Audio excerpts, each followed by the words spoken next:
In 641 CE, the Persian Empire's merchant caravans rolled through the bustling bazaars of Constantinople with a treasure trove worth more than 5 million gold coins. The air was thick with the scent of saffron and dates as mules trampled on rugs woven from the finest silk. The soft thud of sandals against stone echoed in the narrow, sun-dappled streets.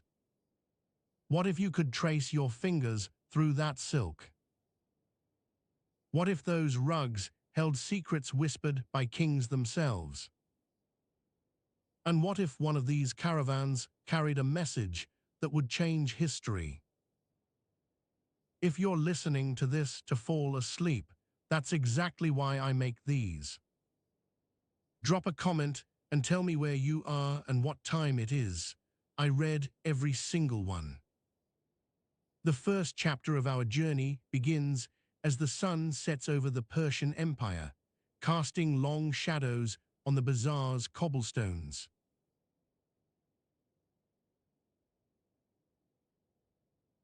The first light of dawn whispers across the city, painting a soft glow over everything it touches. In the early morning air, you can catch the faint scent of roasting grains mingling with the earthy aroma of soil still damp from last night's rain. It clings to your nose like a gentle reminder that even in this bustling metropolis, nature is never far away. You step out of your modest abode into the cool morning air, the temperature a sharp contrast to the warmth you'll soon feel as the sun climbs higher. The weight of your pack presses heavily on your shoulders. It's not much, a small satchel filled with dried figs and olives, some coins in case of emergencies, but every bit counts. You wrap an extra shawl around yourself for a moment before heading to the bustling market. The marketplace is already alive by this hour. The sound of voices rises and falls like waves on a distant shore, merchants shouting their wares, customers haggling over prices, children giggling in the shadowy corners. Your steps echo slightly against the worn stone floor as you weave through the narrow streets lined with colorful tents. Each one seems to belong to a different merchant, from spices to textiles, each offering its own unique fragrance and texture. A vendor's voice cuts through the cacophony, fresh dates for your journey, and you can almost taste the sweetness before it even reaches your lips. You nod in response, but continue on. The market is vast and complex. There are stalls selling everything from pottery to jewelry, each one a testament to the wealth of this empire.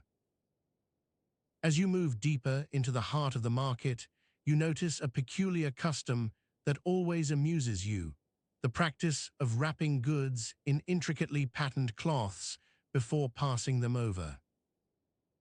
It's a show of respect and trust, something you've seen countless times but never quite grows old.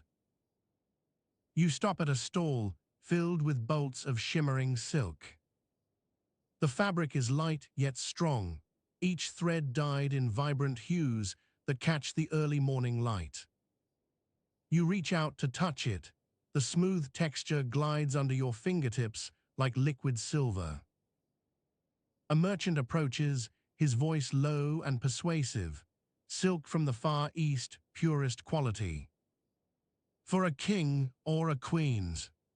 You smile and shake your head, not for lack of interest, but because you're here on another mission today.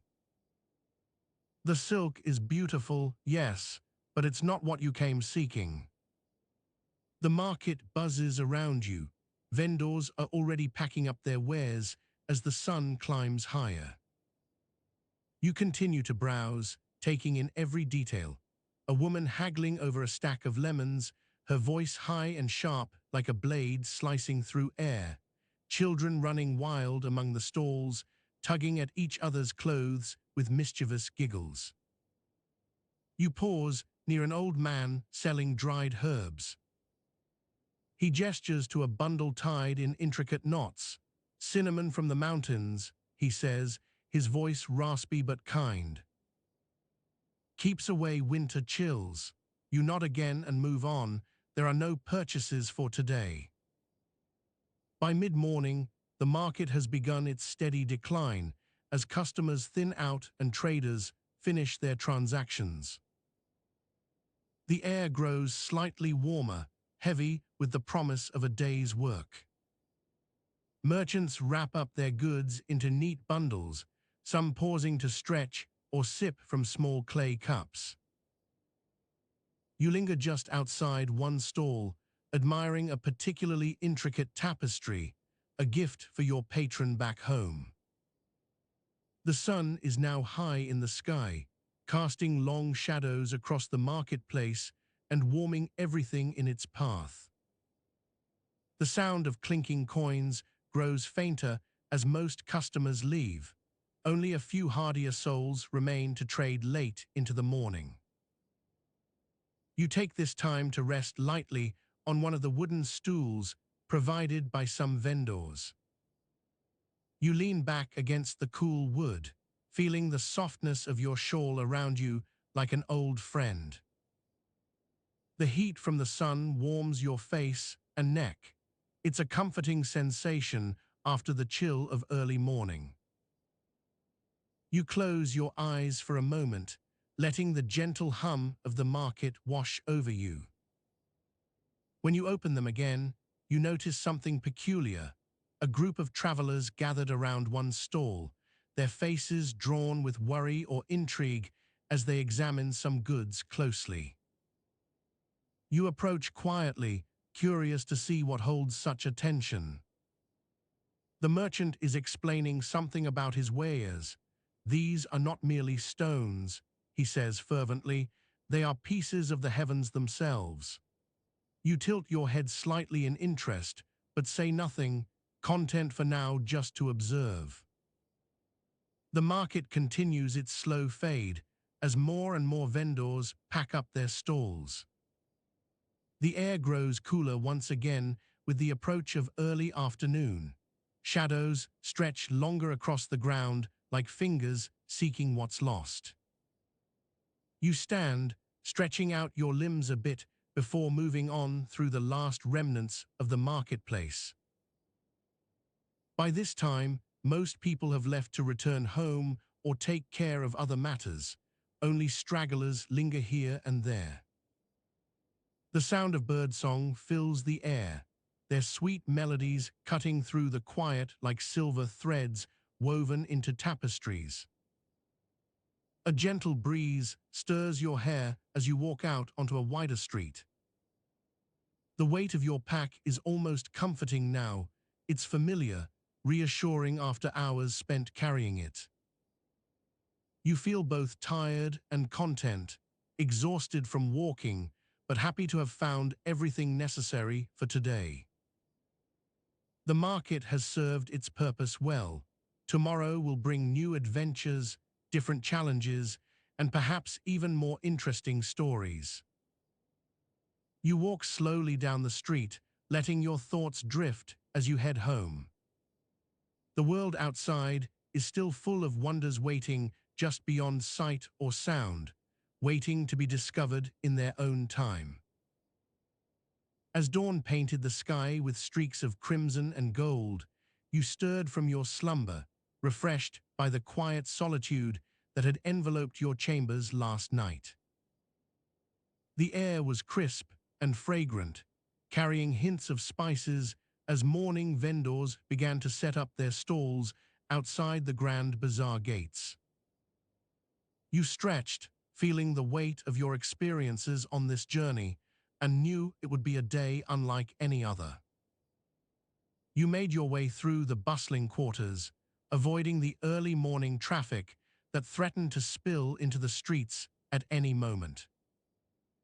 The sun had barely risen by now, but already the sounds of haggling and bartering filled the air. Merchants were eager to begin their days, and buyers sought out the finest goods. You could hear the distant call of a muezzin from a minaret, signaling the start of prayers in nearby mosques. Your destination was not far. You knew the market like the back of your hand. It would take just a few minutes by foot from where you resided to reach the heart of the bazaar. As you approached, the colors and aromas became more intense, drawing you in with irresistible allure. You moved through narrow alleys lined with colorful fabrics, exotic scents of fresh fruits, and the rich spices that gave life to Persian cuisine. You paused at a spice merchant's stall to inspect some rare ingredients. The vendor was an old man with hands like gnarled roots, who greeted you warmly as he continued his work.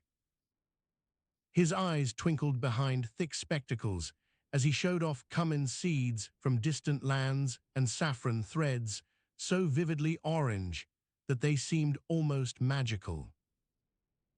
"Ah," said the merchant, "these are from the southern deserts, brought in by caravans traveling through treacherous passes. Each grain carries tales of endurance."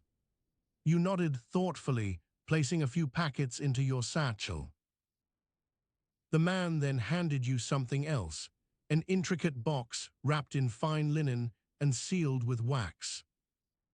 "This is for you," he said softly. "A gift from my own travels beyond the Caspian Sea. Open it when you are ready to take stock of your day's work." You thanked him, carefully storing away both treasures.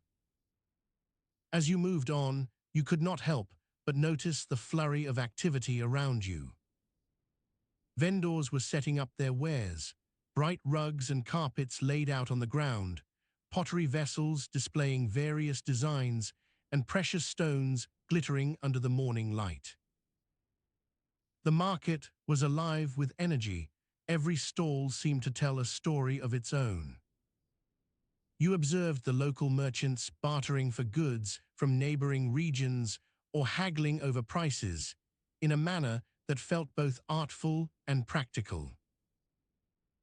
The air buzzed with the chatter of people speaking in various dialects, their voices blending into an intricate symphony.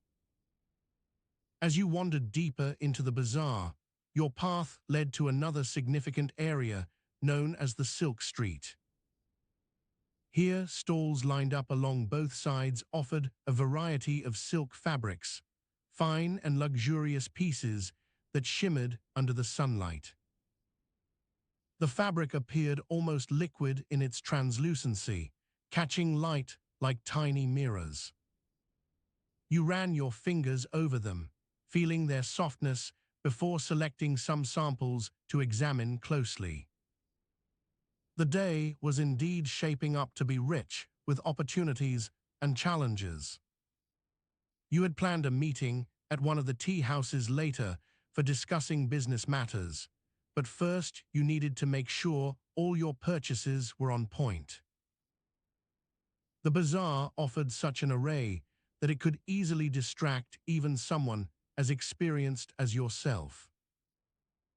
You continued down Silk Street until reaching a particularly bustling part where several merchants displayed their wares openly for inspection. One stall caught your attention. It was run by women who specialized in jewelry and delicate trinkets. Their necklaces sparkled with silver and gold, adorned with precious stones that seemed to catch the light beautifully. As you approached, one of them greeted you warmly, her voice carrying a melodic tone typical of Persian speech. "Welcome. What can I assist you with today?" You spent some time browsing through their offerings, marveling at how skillfully they combined materials and designs. After selecting several items that caught your eye, the vendor wrapped them up for safekeeping. By mid-morning, as the sun reached its zenith overhead, you found yourself standing before a grand tea house known far and wide for hosting important business meetings and social gatherings. You entered to find it already filled with traders from various backgrounds, engaged in heated discussions about recent trade routes or future ventures. The air was thick with the aroma of green tea and pastries. You took your seat, joining others who seemed eager to share insights and exchange knowledge. The day ahead promised much. Not only would you secure valuable deals, but also deepen connections that could prove pivotal in navigating the complex landscape of international commerce during these times. The first scent of dawn wafted through the air like a lazy whisper, carrying with it the faint aroma of baked bread and spiced honey from the bakery down the street. The smell was both comforting and slightly unsettling, like waking to find yourself in someone else's dream, a little too real but not quite right. You stirred gently, your fingers brushing against the cool silk of your robe as you reached for it over your night clothes. Outside, the sky had begun its gradual transformation from the dark blue of early morning to a pale gray that promised light. The air was crisp and heavy with dew, each breath filling your lungs with moisture and invigorating sense of damp earth and new growth. You stood up slowly, feeling the weight of years on your back as you stretched, the fabric of your robe shifting around your body. The room where you slept was dimly lit by a single oil lamp hanging from the ceiling, its flame flickering softly against the walls covered in intricate patterns. A small rug lay at your feet, soft and worn with age, but still offering some relief underfoot as you stepped across it towards the window. The wooden shutters were pushed aside just enough to allow light through, without sacrificing too much privacy. You paused for a moment, letting your eyes adjust to the increasing brightness outside. Birds began their morning chorus, each chirp more insistent than the last, until they formed a symphony of dawn that seemed both ancient and brand new. The sound was like a reminder of time slipping away even as it returned in cycles. You picked up an oiled leather satchel from the table beside your bed, its weight grounding you further into reality. Inside were several documents and coins wrapped carefully to prevent damage. They represented not just wealth, but also power, connections that could sway decisions both large and small. As you packed them away again, the thought of the day ahead promised much more than material gain. Not only would you secure valuable deals, but also deepen connections that could prove pivotal in navigating the complex landscape of international commerce during these times. Yet even as this knowledge buoyed your spirit, a faint sense of dread lingered, a reminder that every deal brought its own set of challenges and potential betrayals. You sat down at a small desk by the window to prepare for the day ahead, the cold stone beneath you contrasting sharply with the warmth rising from the hearth.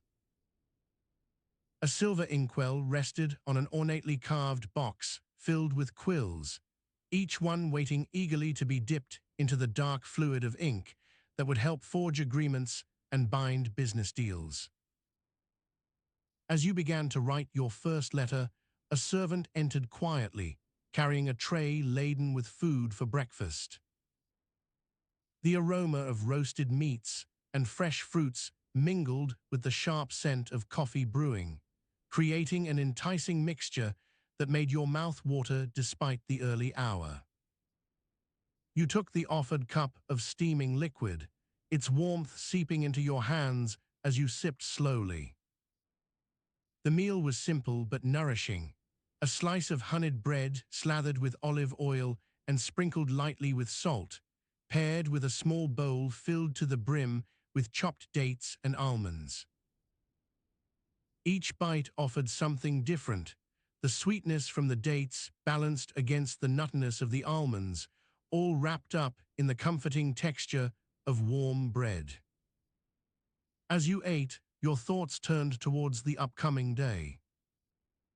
The task was daunting but necessary, establishing trust between nations through trade agreements that would benefit both parties.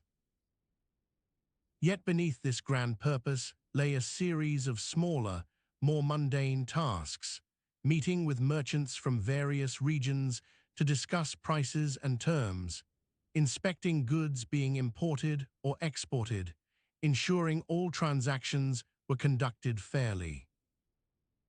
These details may seem trivial compared to the larger political implications, but they formed the backbone upon which such agreements rested. Every weighty document signed, every careful negotiation carried out required attention to these precise, often overlooked aspects of business, like making sure the scale used for weighing goods was accurate or ensuring that all parties understood their responsibilities. The sound of a knock on your door interrupted your thoughts. It was time to prepare and leave this quiet chamber behind, stepping into the bustling streets outside, where every transaction held potential consequences far beyond its immediate context. As you rose from the table, setting down the half-empty cup with deliberate care, the weight of responsibility settled heavily upon you once more.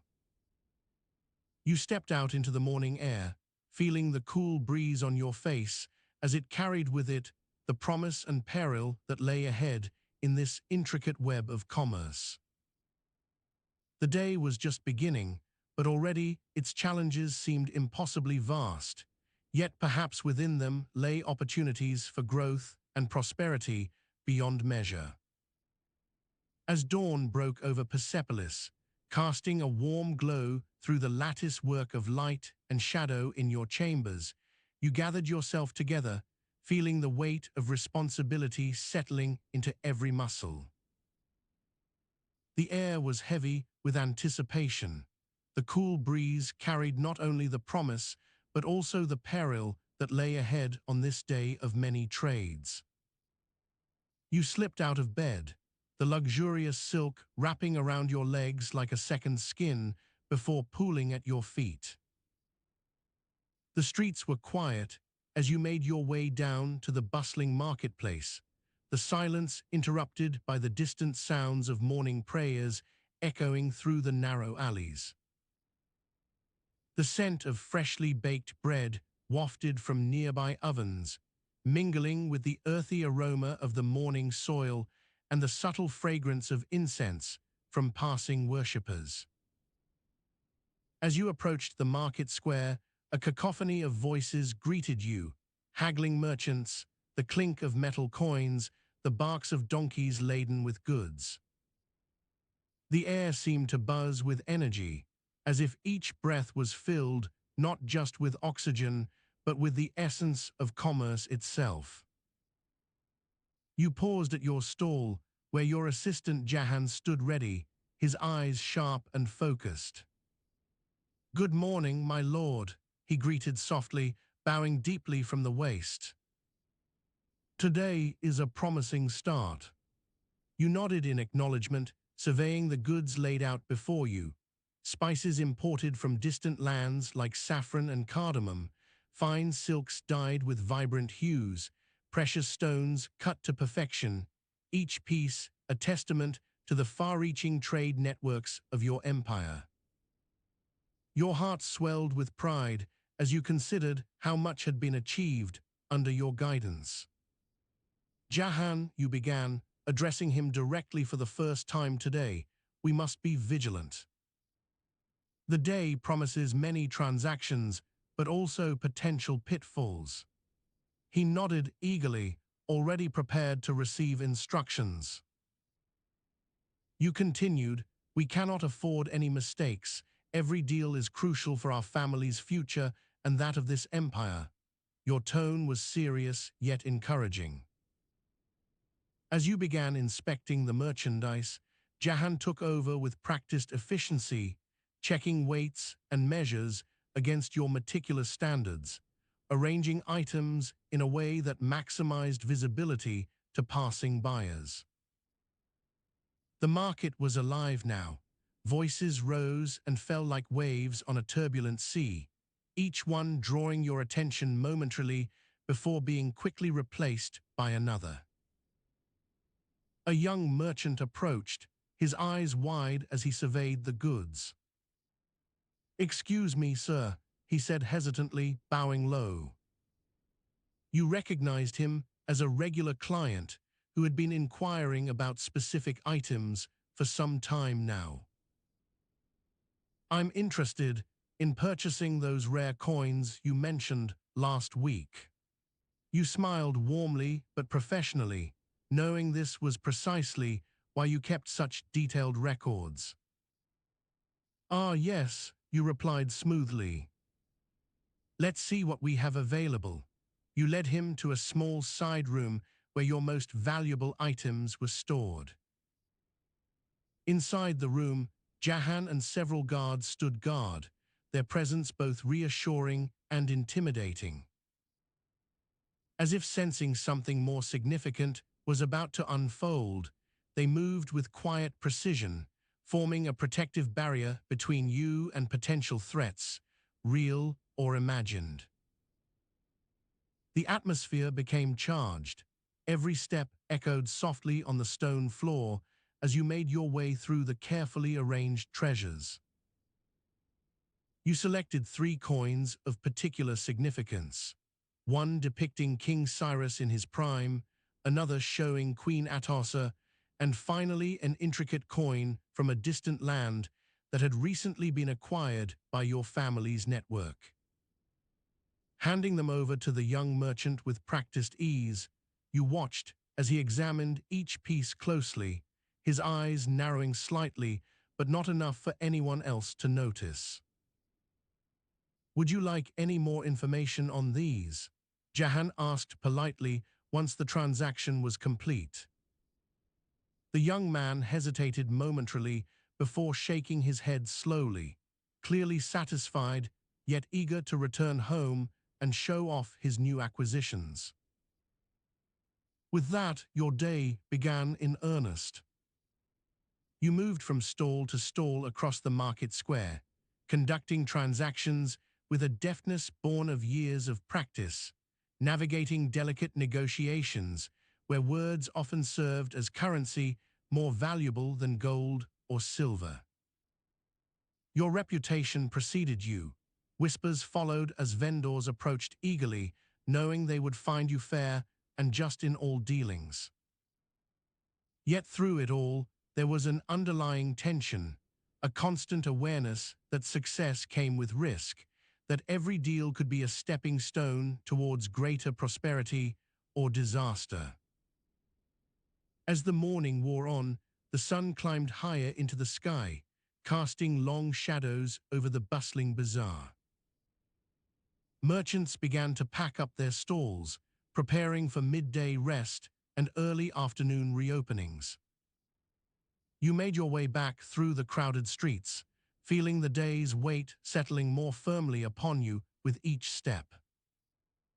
The smell of incense lingered in your nostrils, the scent of fresh bread mixed with the earthy tang of morning soil. Yet amidst all these sensory impressions, it was the sense of purpose that remained most pronounced. This intricate web of commerce was not just a means to an end, but also a reflection of the vibrant life and bustling spirit of this great empire. As you entered your chambers once more, preparing for a well-deserved break, before facing what promised to be another challenging day ahead, the air seemed to hold an unspoken promise. Opportunities lay within the challenges. Chances for growth and prosperity were hidden among the intricate patterns woven into every aspect of life in Persepolis. And so began your journey through the heart of commerce, where every transaction told a story, and each story held within it the potential to shape not just your own destiny, but that of this vast and wondrous empire.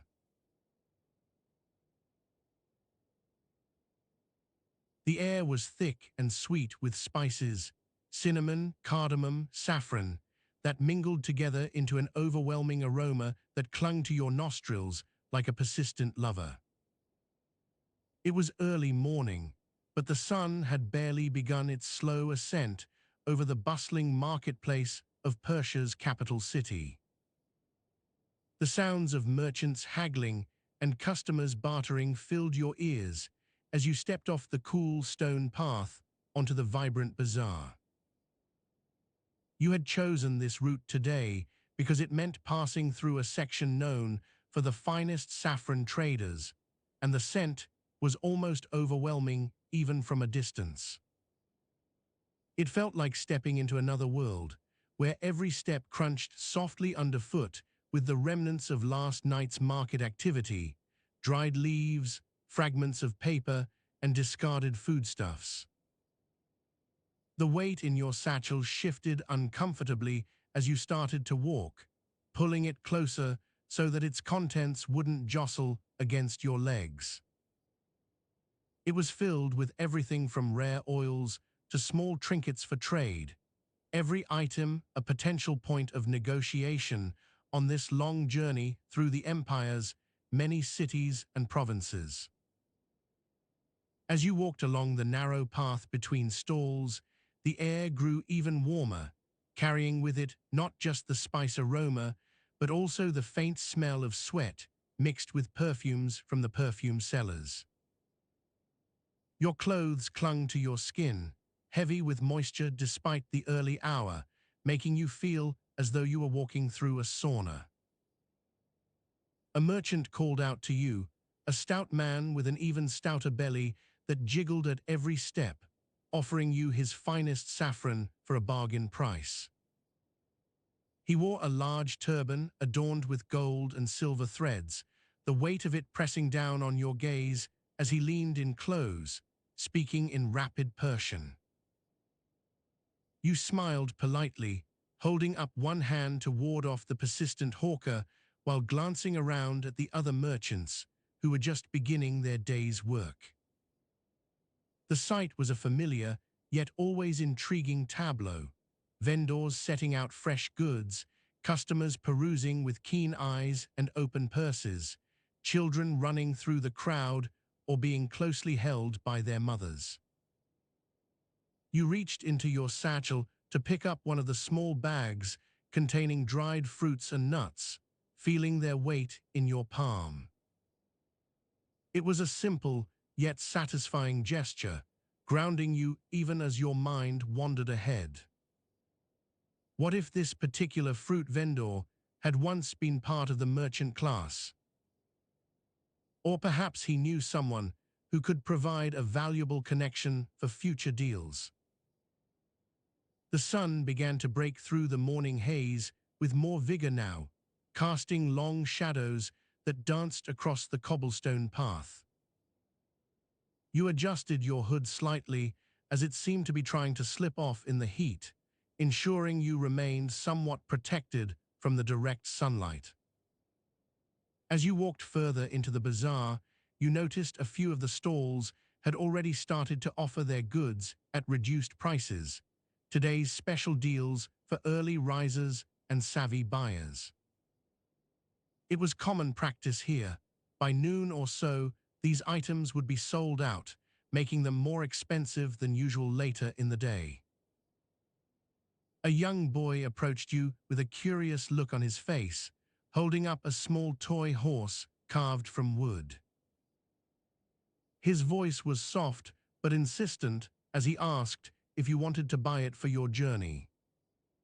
You considered him for a moment before shaking your head gently and smiling at him warmly.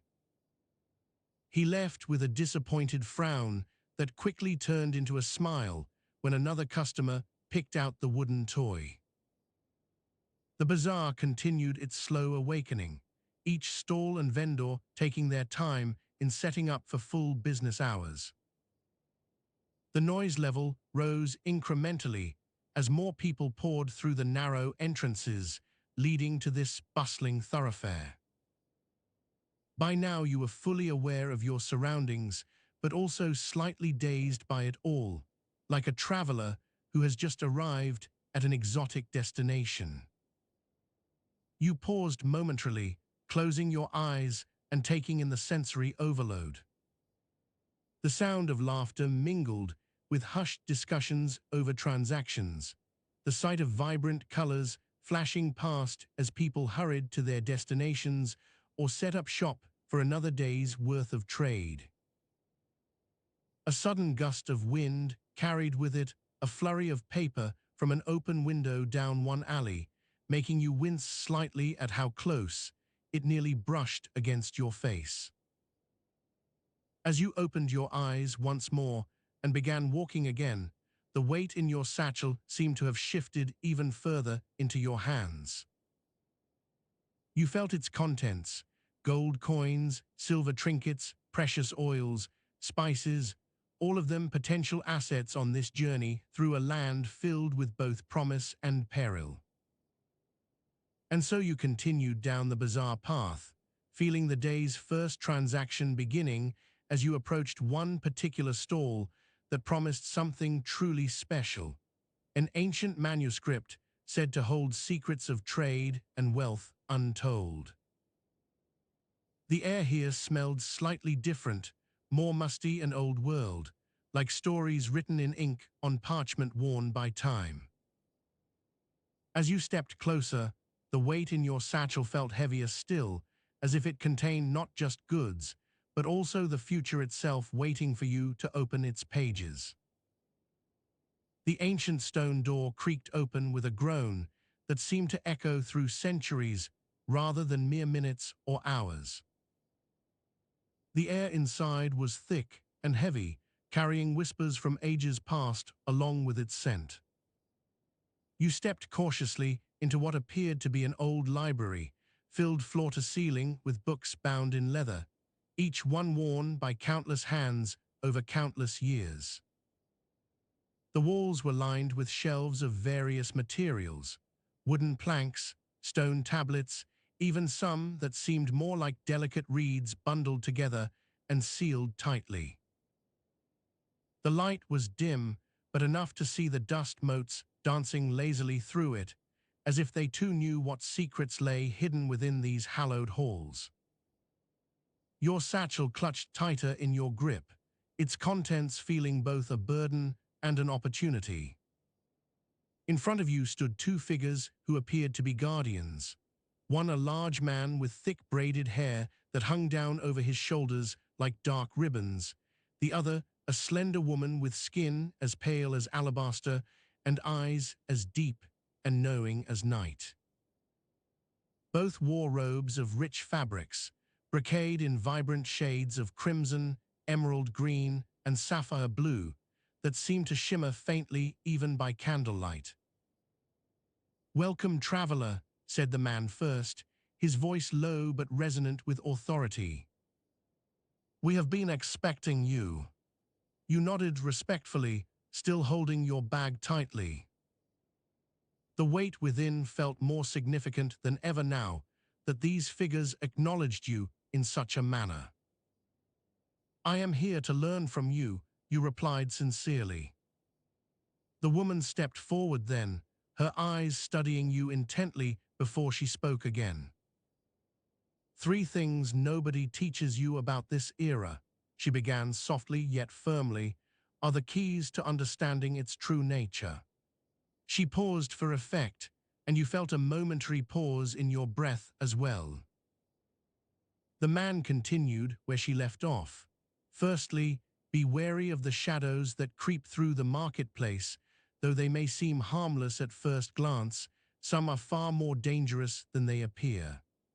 You nodded slowly, feeling a shiver run down your spine despite yourself. "Second," he went on, turning his gaze to you directly, "never trust those who offer too much or too little. In this time, both extremes can be deceptive. The woman stepped closer once more, her voice taking on an almost conspiratorial tone as she whispered the third piece of advice. And lastly, though it may seem a trifle compared to the others, always listen carefully when the wind rustles through the leaves or whispers in your ear. For sometimes, those are the voices that speak most clearly. You felt a mix of awe and trepidation as these truths were revealed. The weight within your satchel seemed to shift subtly at their mention. "Are there more secrets like this?" you asked hesitantly, though the tone of the two figures suggested they had only just touched the surface. The man smiled grimly but kindly. "There is always more," he said simply before turning back towards one of the shelves. The woman followed suit, disappearing into a shadowy alcove as she pulled open an ancient leather-bound book. As you watched them go, your mind raced with thoughts and questions. You wondered if this was just another test, or perhaps even part of some grander purpose that awaited discovery. Yet for now, all you could do was step closer to the nearest shelf and begin browsing through its offerings. Each tome seemed to hold secrets waiting to be uncovered, secrets not only about history, but possibly also about yourself and your own destiny within this strange, yet familiar world.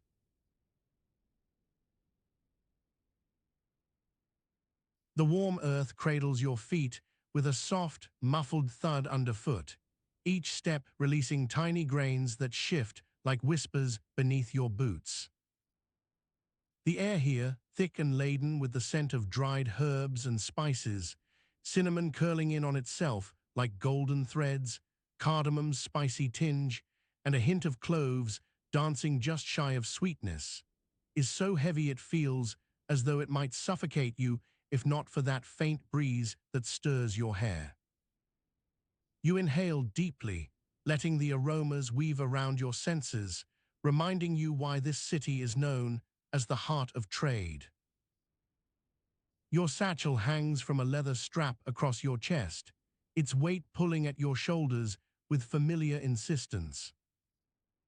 Inside it lie parchment scrolls and small trinkets, the mundane tools needed for your daily transactions. The hum of voices, mingling with the sounds of clinking metal coins and soft chatter in various tongues, fills the air like a living tapestry.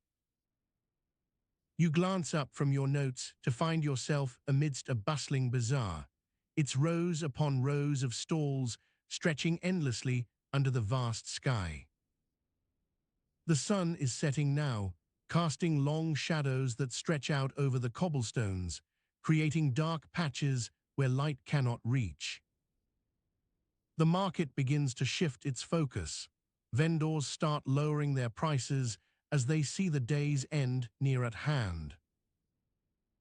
You find yourself drawn toward a stand selling exotic textiles, silk and cotton dyed in vibrant hues that seem almost too bright for this world. As you approach, your fingers brush against the rough texture of the woven goods. Each piece tells its own story. Some are worn thin from long journeys across continents, while others still retain their full glory despite time's relentless hand. A vendor, a short man with weathered skin and eyes like dark stones, smiles warmly at you as he offers his wares. You seek something specific. His voice is low, carrying just enough warmth to make the night air seem less cold than it might have otherwise been. You nod thoughtfully, sifting through your thoughts. "Yes," you say, deciding on a piece of deep crimson silk that feels almost weightless despite its apparent thickness. You unfold one corner gently and let out a small sigh.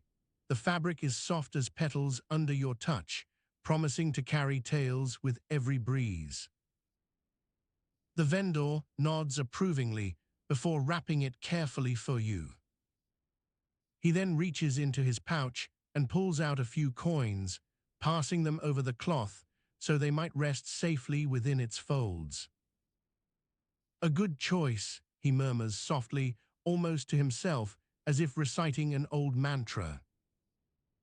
As you turn to leave, your eyes catch sight of something peculiar, a small statue perched at one corner of another stall. It's a figure in fine robes, wearing what appears to be a crown of leaves and flowers, carved from some kind of dark wood that seems almost black against the fading light. The expression on its face is serene, yet somehow unsettling. There's an air of ancient wisdom about it. Your curiosity piqued, you approach closer, careful not to disturb anything else in your path. The statue feels cool beneath your fingers as you trace the intricate carvings etched into its surface. You pause for a moment, pondering what tales this figure might hold within itself, perhaps stories of forgotten empires or lost knowledge. A soft rustling sound draws your attention back to reality. Someone is clearing their throat behind you. Turning around, you see another vendor standing there with an expectant expression on his face. "Excuse me," he begins politely but firmly, "would you like some dates perhaps? They're quite the delicacy this time of night." You shake yourself slightly, snapping back to attention and reaching into your satchel where a few coins still remain from earlier exchanges. You offer him one in exchange for what looks like small golden orbs nestled inside a leafy nest. "Thank you," he says gratefully as you hand over the fruit, watching approvingly as they clink softly against each other before settling into his palm. "These are excellent. A fine end to any long day." You smile back at him, feeling a strange sense of gratitude for these simple exchanges that make up your daily life here in this vibrant city. The market around you continues its slow transformation. Shadows grow longer and deeper as the sun dips below the horizon. As twilight deepens into full night, you find yourself drawn toward one particular stall. A small fire crackles softly within a large clay bowl set atop stones. Its warmth begins to seep through your clothes, bringing with it a gentle glow that illuminates not only the space around, but also the faces of those gathered here for what appears to be an evening meal. A woman approaches you carrying two bowls filled with steaming stew. She hands one over without any preamble and simply says, "For you." Enjoy. Her name is Amina, one of your regulars who has come to recognize you through these many months spent trading alongside her stallmates. You take the bowl gratefully, raising it close enough to see the contents inside. A mixture of lamb shreds braised in a savory broth, carrots, and potatoes swimming beneath its surface.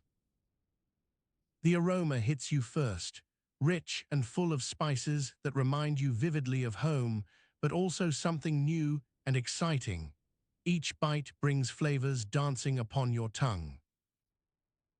As Amina settles down next to you with her own bowl, the two of you sit side by side in comfortable silence for a while longer before breaking into conversation. You learn more about her family's history here, how they arrived decades ago seeking fortune and found it instead through hard work and tenacity. Her stories fill your ears like music. She speaks of laughter shared over meals much simpler than this, but still cherished nonetheless. Night settles fully now, casting everything in a soft golden hue that makes even familiar objects seem strange and captivating under its light. You finish your meal slowly, savoring each last bite before setting aside both bowl and spoon with satisfaction. Amina offers to walk you back through some of the quieter streets, leading away from this bustling heart. "Come," she says softly, as she rises easily despite her age. "We can find somewhere peaceful for a while yet." You follow close behind, feeling a renewed sense of contentment wash over you. This life here may be filled with endless toil and small frustrations, but it's also one peppered with moments like these. Connections formed through shared experiences, understanding the value not just in what is traded, but who we become as traders ourselves. As dawn painted the sky with hues of orange and pink, you rose from your pallet, stretching muscles weary but content. The cool morning breeze carried whispers of distant caravans, their heavy plods and soft hums a familiar lullaby. You made your way to the bustling bazaar, the scent of roasting spices mingling with freshly baked bread. Each stall was like an open door into another world, worlds that you would traverse today. The market was alive with chatter and activity, merchants haggling over prices, patrons browsing for treasures, and children laughing amidst the chaos. You moved through the crowd, greeting familiar faces and exchanging pleasantries in Farsi and Aramaic. A vendor offered you a steaming cup of black tea, which you accepted gratefully. The rich aroma helped clear your mind as you prepared to embark on this day's journey. Your destination today was not far. Just beyond the city walls lay the salt flats, where trade routes converged and diverged like veins in a map. You set off early, carrying with you a bundle of goods, fine linens from India, precious gems from the East, and spices that would tantalize the taste buds of your clients. The sun cast long shadows as it rose higher, its heat intensified, promising to make this day one for the books. The trail leading out of the city was well-traveled, but not without its challenges. Dust clouds billowed around you, a constant reminder of the relentless journey ahead. Your camel, Darius, paced steadily under your guidance, his hooves sinking into the soft earth with each step. You checked on him periodically, ensuring he had enough water and rest breaks. As midday approached, you found a small oasis, a rare gem amidst this arid landscape. The sight was breathtaking, palm trees swaying gently in the breeze, crystal clear water bubbling from beneath the surface, and lush greenery offering respite from the harsh sun. You dismounted Darius with care, feeling his relief as he bent to drink deeply before settling into a patch of cool earth. You sat by the pool, your back against one sturdy palm tree, letting the quiet wash over you. The sound of water trickling through the rocks and the soft rustle of leaves created a symphony that was both soothing and invigorating. You closed your eyes momentarily, savoring this moment before the long trek continued. After a brief reprieve, you resumed your journey. Each step felt more demanding as the sun climbed higher, casting shadows shorter but warmer. Your thirst returned with renewed force. Darius had depleted his supply during his water break. You knew you couldn't risk stopping again until dusk approached. You needed to cover as much ground as possible before nightfall. The trail grew rougher near the salt flats, where ancient caravans once left their mark on the landscape. The sand here was harder and more compacted by centuries of use. Darius's pace slowed, his hooves churning up dust that choked your throat with each breath. You urged him forward gently but firmly, keeping a close eye on his condition. Just as you began to feel truly challenged, relief appeared in the distance, another oasis, slightly larger and more inviting than the last. The thought of water made your mouth watering, and renewed energy surged through your body.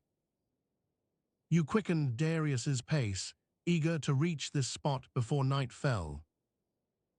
Upon arrival, you found not one but two oases, a rare sight indeed. The first was filled with wildflowers, their vibrant colors adding splashes of joyous life against the otherwise desolate surroundings. The second oasis contained several large trees providing shade and shelter from the relentless sun. Water flowed here in abundance, bubbling through stone channels that fed into several pools. You dismounted Darius once more, leading him to a pool where he could drink his fill without fear of choking on sand or dust. You knelt beside him, feeling his warm coat beneath your hands as you brushed away any dirt clinging to his side. He nuzzled against your shoulder, seeking comfort and warmth. After ensuring Darius was well rested and refreshed, you turned your attention toward your own needs. The sun hung low in the sky now, casting long shadows that seemed almost welcoming after a day of relentless heat. You set up camp near one particularly lush tree, its branches heavy with leaves that provided shade, but not too much to hinder airflow. You spread out your blanket beneath the tree and unrolled your mat beside it. The ground was soft here, unlike anything you'd encountered earlier in the journey. A gentle breeze carried through the trees, cooling the air around you. You settled into a comfortable position, savoring this moment of peace before the day's final leg.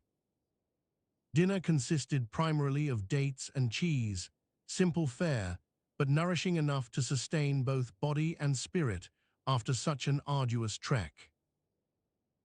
As night fell, stars began to twinkle in the darkening sky above. You lay down on your mat, wrapping yourself tightly against Darius for warmth. Sleep came easily that evening, dreamless and undisturbed by any fears or worries. Morning broke with a sense of accomplishment. Today had been challenging but rewarding.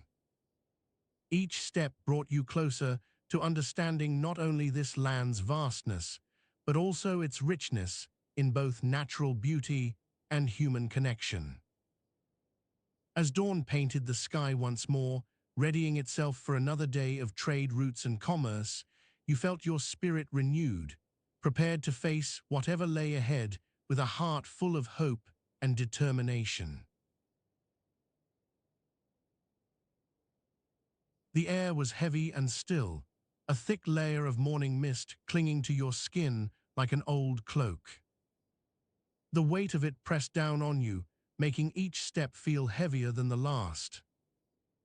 As dawn painted the sky once more, readying itself for another day of trade routes and commerce, you felt your spirit renewed, prepared to face whatever lay ahead with a heart full of hope and determination. You walked through the bustling market square, every stall clamoring for attention under the fading light of early morning. The scent of roasting meats mingled with the tangy aroma of fresh fruits and vegetables that had just arrived from the countryside.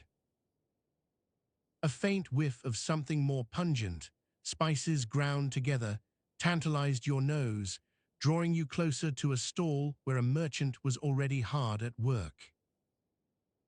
The sound of his blade slicing through meats was rhythmic and steady, almost soothing in its mundanity. You watched as he expertly carved a massive piece of lamb into smaller portions, each cut precise and deliberate. The knife moved with such fluidity that you couldn't help but marvel at the skill required to wield it so efficiently. Beside him lay rows upon rows of spices, cumin, coriander, cinnamon, all laid out on rough wooden boards. Their vibrant colors were a stark contrast against the pale light filtering through the thin veils of morning mist. The merchant plucked one up and sniffed it deeply before crumbling it into a mortar with his thumb. "Good morning," he said without looking at you, but his voice was warm enough to make your heart skip just a little bit. "Spices are what give life its flavor, you know." You nodded in agreement, feeling the warmth of his greeting despite not offering one yourself. The weight of your sack on your shoulders felt heavier now as it shifted slightly with each step.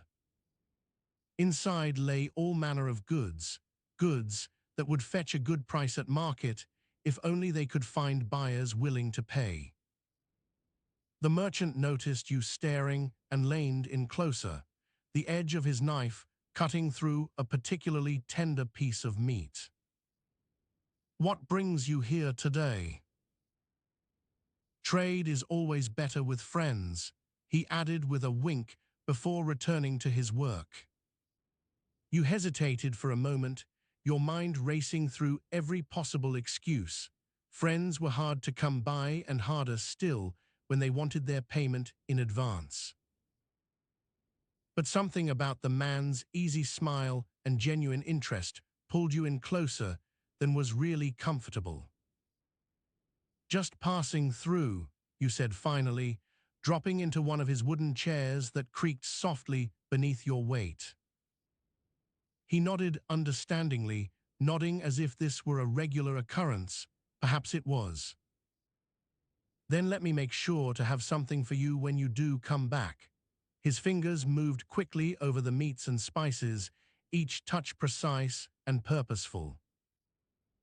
You watched him work, feeling more than just slightly voyeuristic. The sun began its slow rise into the sky, casting long shadows that stretched out across the market square like black tentacles. Light filtered through the small gaps in the roofs above, dappling the ground below with golden spots of warmth and cool patches of shade. The air grew a bit warmer as well, just enough to make you grateful for your light cloak. The merchant paused his work long enough to notice how your hand rested on the edge of your sack. "You're worried about something?" he asked, tilting his head slightly in curiosity. "I just have so much to do," you replied softly, feeling a weight settle deeper into your bones. The sack was heavy with expectations and responsibilities that seemed too great to bear alone.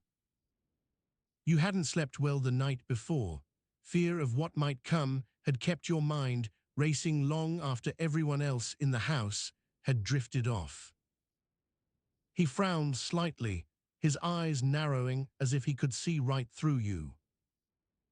"Ah," he said quietly, setting down his knife and reaching out to gently squeeze your hand. The warmth of his fingers was comforting in a way that surprised you. Someone who normally kept such distance between them seemed oddly close now. "Let me show you something." With those words, the merchant stood up and beckoned for you to follow him through the market stalls. The air grew slightly cooler as you stepped into shadows cast by the rising sun, but it didn't detract from the light that filtered down around you. You followed without really thinking about where he was leading, your mind too preoccupied with the weight of your own concerns. He stopped just outside a stall selling fresh bread and pointed upwards toward the ceiling. A moment later, there came a soft thud as if something had landed nearby. Curiosity piqued. You looked up to see what had caused it, only to find nothing out of place, just rows upon rows of dried beans hanging from hooks. The merchant laughed softly at your confused expression. "These are my little helpers," he explained. "They keep me company and remind me that even the smallest things can have great value. You looked down again, finding a small bag filled with the same type of bean nestled in his lapel pocket. It was then you realized what had been so comforting about him, his easy confidence despite all odds. His words echoed softly as if coming from far away. Sometimes we forget that it's not just about wealth and trade. Sometimes it's simply about finding peace amidst chaos. You took a deep breath, letting the warmth of his hand linger on your skin for just a moment longer before removing yours gently. The air seemed to shift around you then, lighter somehow, and when you looked back up at him, he smiled softly in return. "Would you like something sweet with that bread?" he asked casually, gesturing towards another stall nearby where the smell of honey cakes was beginning to draw curious looks from passers-by. You hesitated again, feeling a mix of gratitude and reluctance. The last thing on your mind should have been food after such heavy thoughts. Yet here you were, accepting his offer without really thinking about it at all. Maybe that was part of the lesson he wanted to teach. You never knew where help or comfort might come from when least expected. You nodded, though still unsure whether this decision was wise in light of your current predicament. The merchant grinned wider and walked over towards the stall owner with a kind word or two, before turning back to you with a plate piled high with sweet honey cakes and fresh bread. The first bite was surprisingly satisfying, warmth spreading through your body as if the heat from the food itself were working its way into every cell. You took another, savoring each flavor without really knowing why. It just felt good somehow. As you ate, the weight on your shoulders began to lift ever so slightly, a small victory in what seemed like a never-ending struggle. The sun continued its ascent, casting golden light over everything it touched and drawing more people into the market square by the minute. The air grew warmer still, making each breath feel heavy with humidity. You felt yourself becoming calmer too, less burdened, perhaps not entirely free, but closer to peace than you had been in days. The merchant watched your progress from across the table, his eyes soft and knowing. "When things seem overwhelming," he said softly, "try looking for something small that brings joy." You nodded again, feeling a strange mix of relief and gratitude. Here, amidst the chaos of trade routes and commerce, someone had taken time to offer wisdom wrapped up in simple acts like slices of bread or kind words. It was humbling, really, a reminder that sometimes even the smallest gestures could make all the difference. As dawn painted the sky once more, readying itself for another day of trade routes and commerce, you felt your spirit renewed, prepared to face whatever lay ahead with a heart full of hope and determination. But now there was an added sense of calm too, a quiet confidence that perhaps even amidst challenges, beauty could still be found in unexpected places. The weight on your shoulders had shifted ever so slightly, allowing you to take another step forward into the day without quite as much fear or hesitation hanging over every decision made along the way.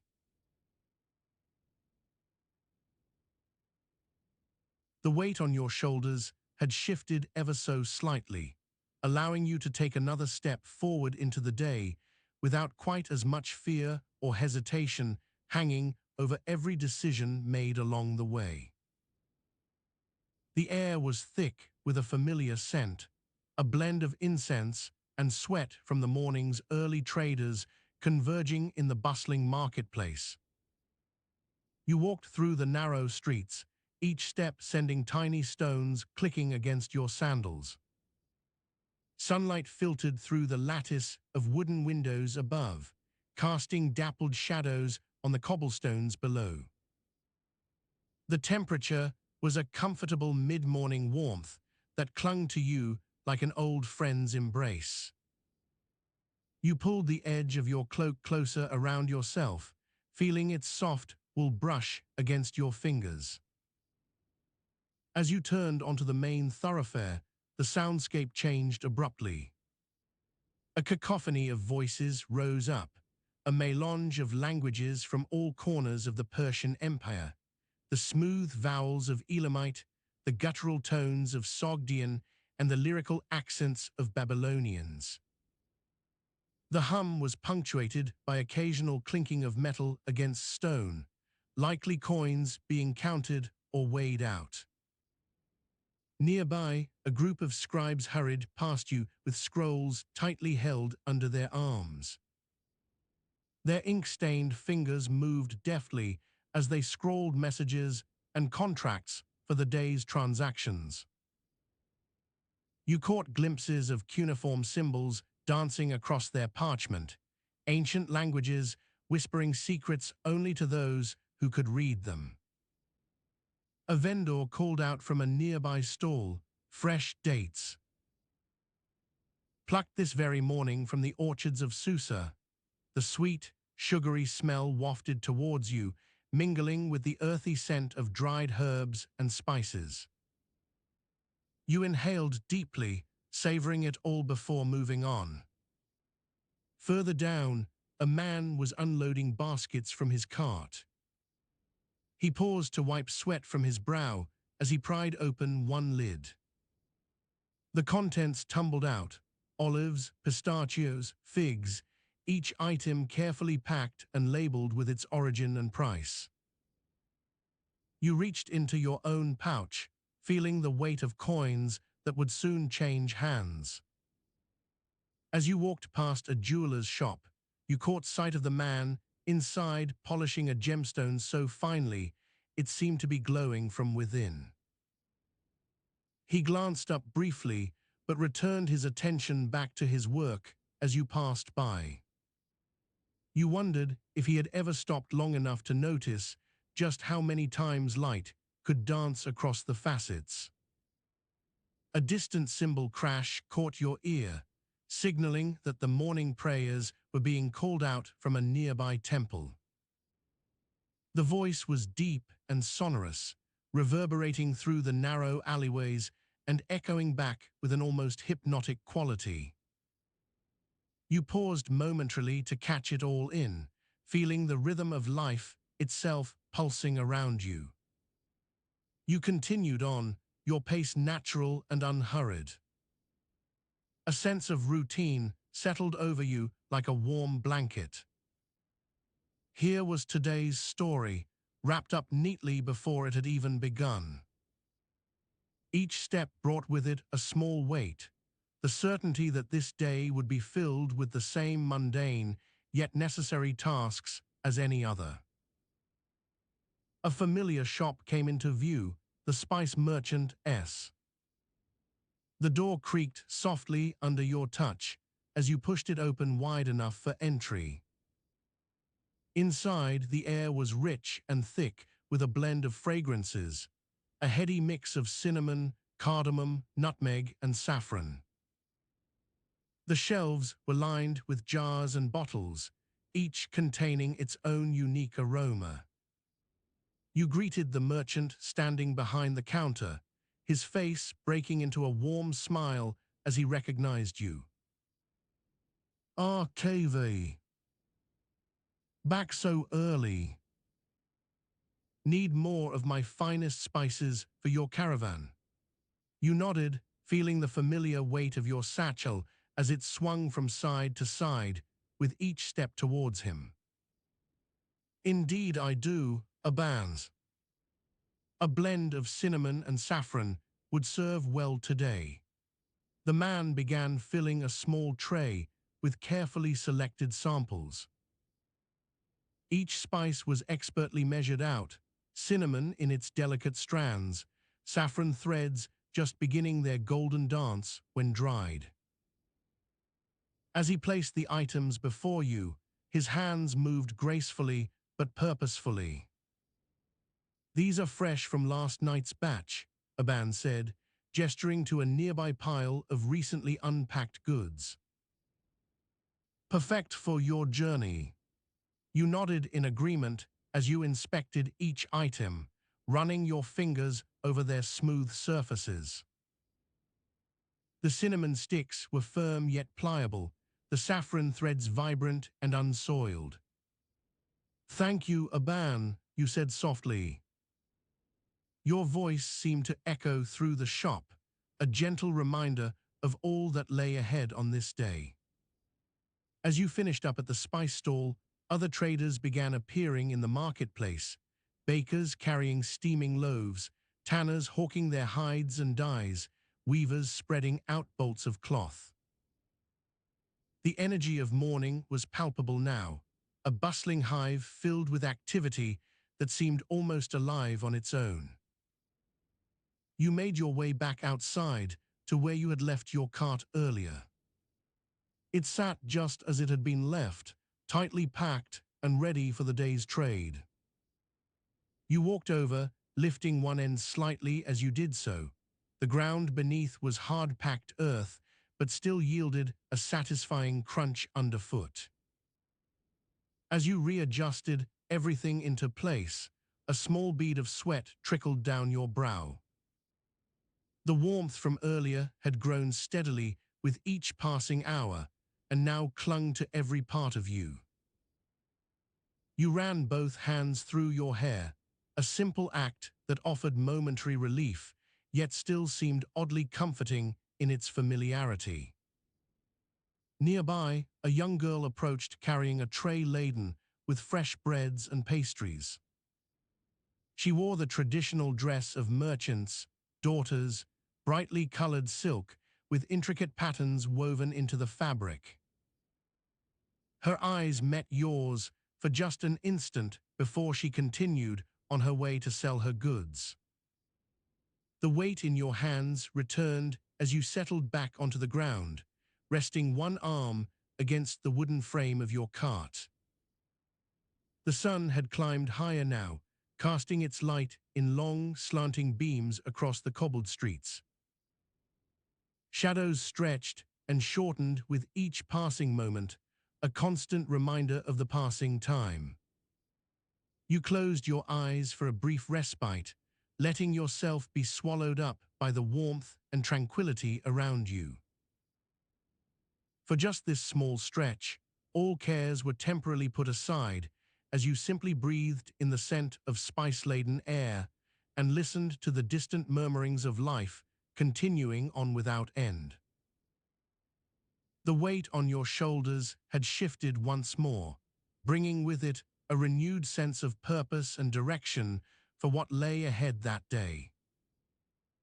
The sun had risen high enough to cast long shadows across the bustling bazaar, but the heat remained unrelenting, clinging like a shawl around every merchant and passerby alike.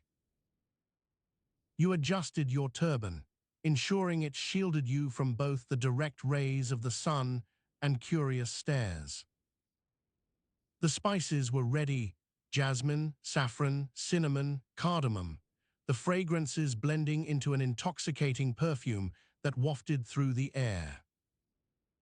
Your eyes darted around, taking in the sea of faces and stalls, each one a potential customer or ally.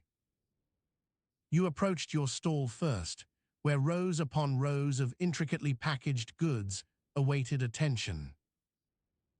Each parcel bore your family's insignia, a crescent moon and star, indicating that these were not just any wares, but treasures to be reckoned with. You spent the next few minutes arranging them in a way that both caught the eye and reflected their value, ensuring that even from afar, one could sense what awaited. A sudden commotion nearby drew your attention away from your preparations.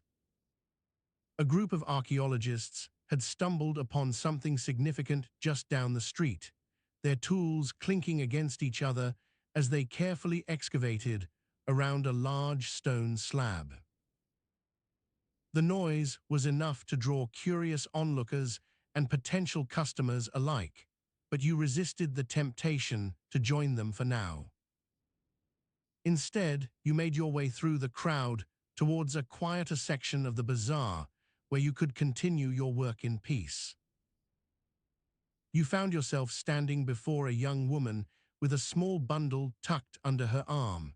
Her expression held a mix of urgency and hesitation as she approached. She was seeking to trade some rare herbs for spices, which were not only scarce, but also highly valued by those who understood their medicinal properties. Your negotiation skills came into play as you struck a fair deal, exchanging the spices for the herbs while ensuring that both parties left satisfied. The transaction was quick and smooth, allowing you to return to your stall with more goods to sell or barter. A sense of camaraderie developed between you two. She smiled appreciatively before hurrying away on her next errand. As the morning wore on, you found yourself engaged in numerous such exchanges, sometimes selling spices outright, other times trading them for items that could be sold at a higher profit later. The bazaar buzzed around you, each merchant vying for their share of customers and business. Yet amidst all this activity, there was an underlying quietude that spoke volumes about the day's purpose. Around midday, the sun hung overhead like a fierce eye, casting its harsh light across the bustling stalls.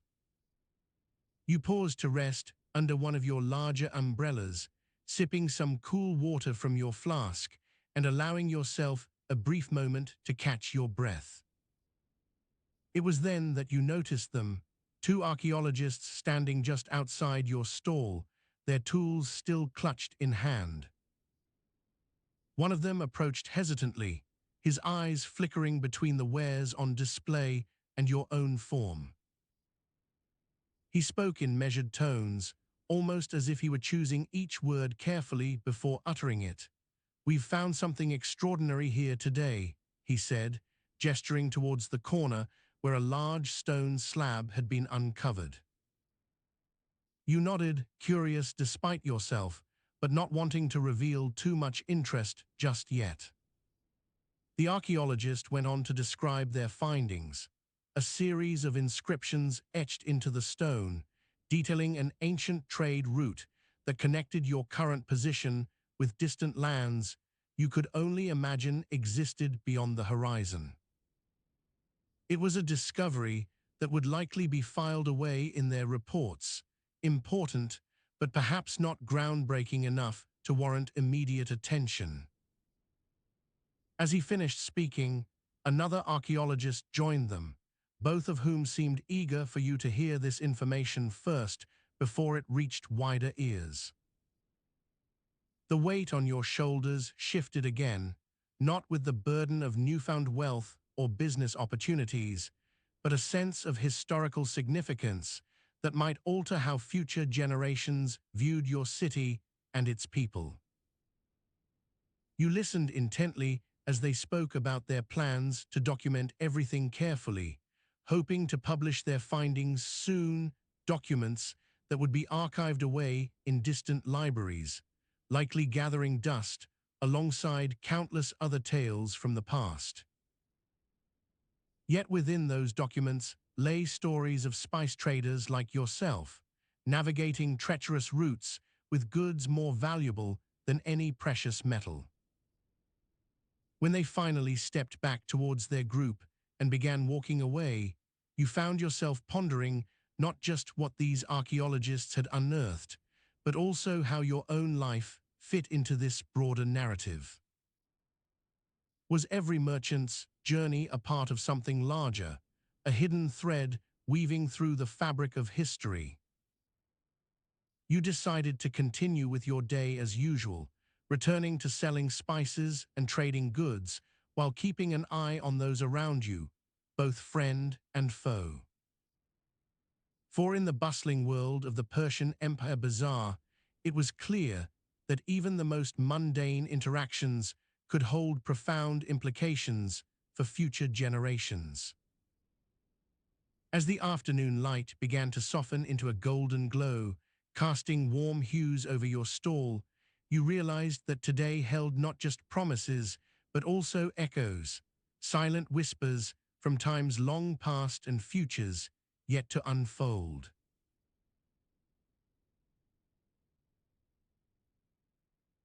The soft clink of coins and the heavy weight of a leather pouch pressed against your palm anchored you to reality as you sat cross-legged on the dusty floor, surrounded by piles of goods that were the fruits of countless journeys across distant lands.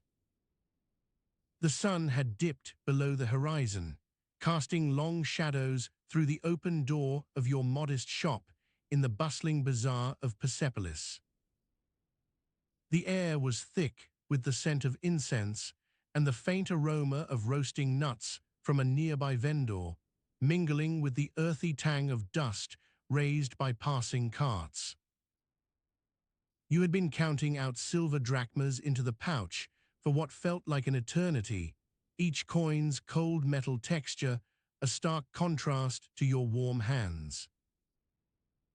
The task was tedious but necessary. Every merchant knew that keeping accurate records meant avoiding the clutches of unscrupulous tax collectors and thieves who preyed on the unwary. A distant creak echoed through the bazaar as some heavy-laden cart turned a corner, its wheels leaving a trail of pebbles. The sound was faint, but somehow intrusive in this otherwise quiet hour when the market slowed to a gentle hum. You shifted your gaze from coin to coin, each one a small testament to trade and commerce, threading together the intricate web that connected distant corners of the empire. The coolness of the night air seeped into your cloak as you leaned back against a pile of spices. A light breeze carried the sound of distant laughter and lively conversation, reminding you that life continued outside these walls even when they were locked for business hours. The stars began to twinkle overhead, their silver light reflecting off the polished copper mirrors scattered across various stalls. You ran your fingers over the surface of a large cinnamon stick, its smooth texture contrasting with the rough bark beneath it. As you did so, a familiar warmth spread through your hand, a testament not just to the spice's medicinal properties, but also to its journey from distant lands where trees grew tall and fragrant. The stick was heavy in your palm, reminding you of the long hours spent haggling for fair prices, often against merchants whose only goal seemed to be maximizing their own gain. A soft rustle outside interrupted your thoughts, drawing a sharp intake of breath as if the night itself had paused to listen.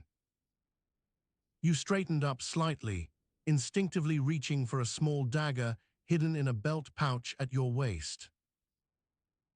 The blade was cold and reassuringly familiar against your skin.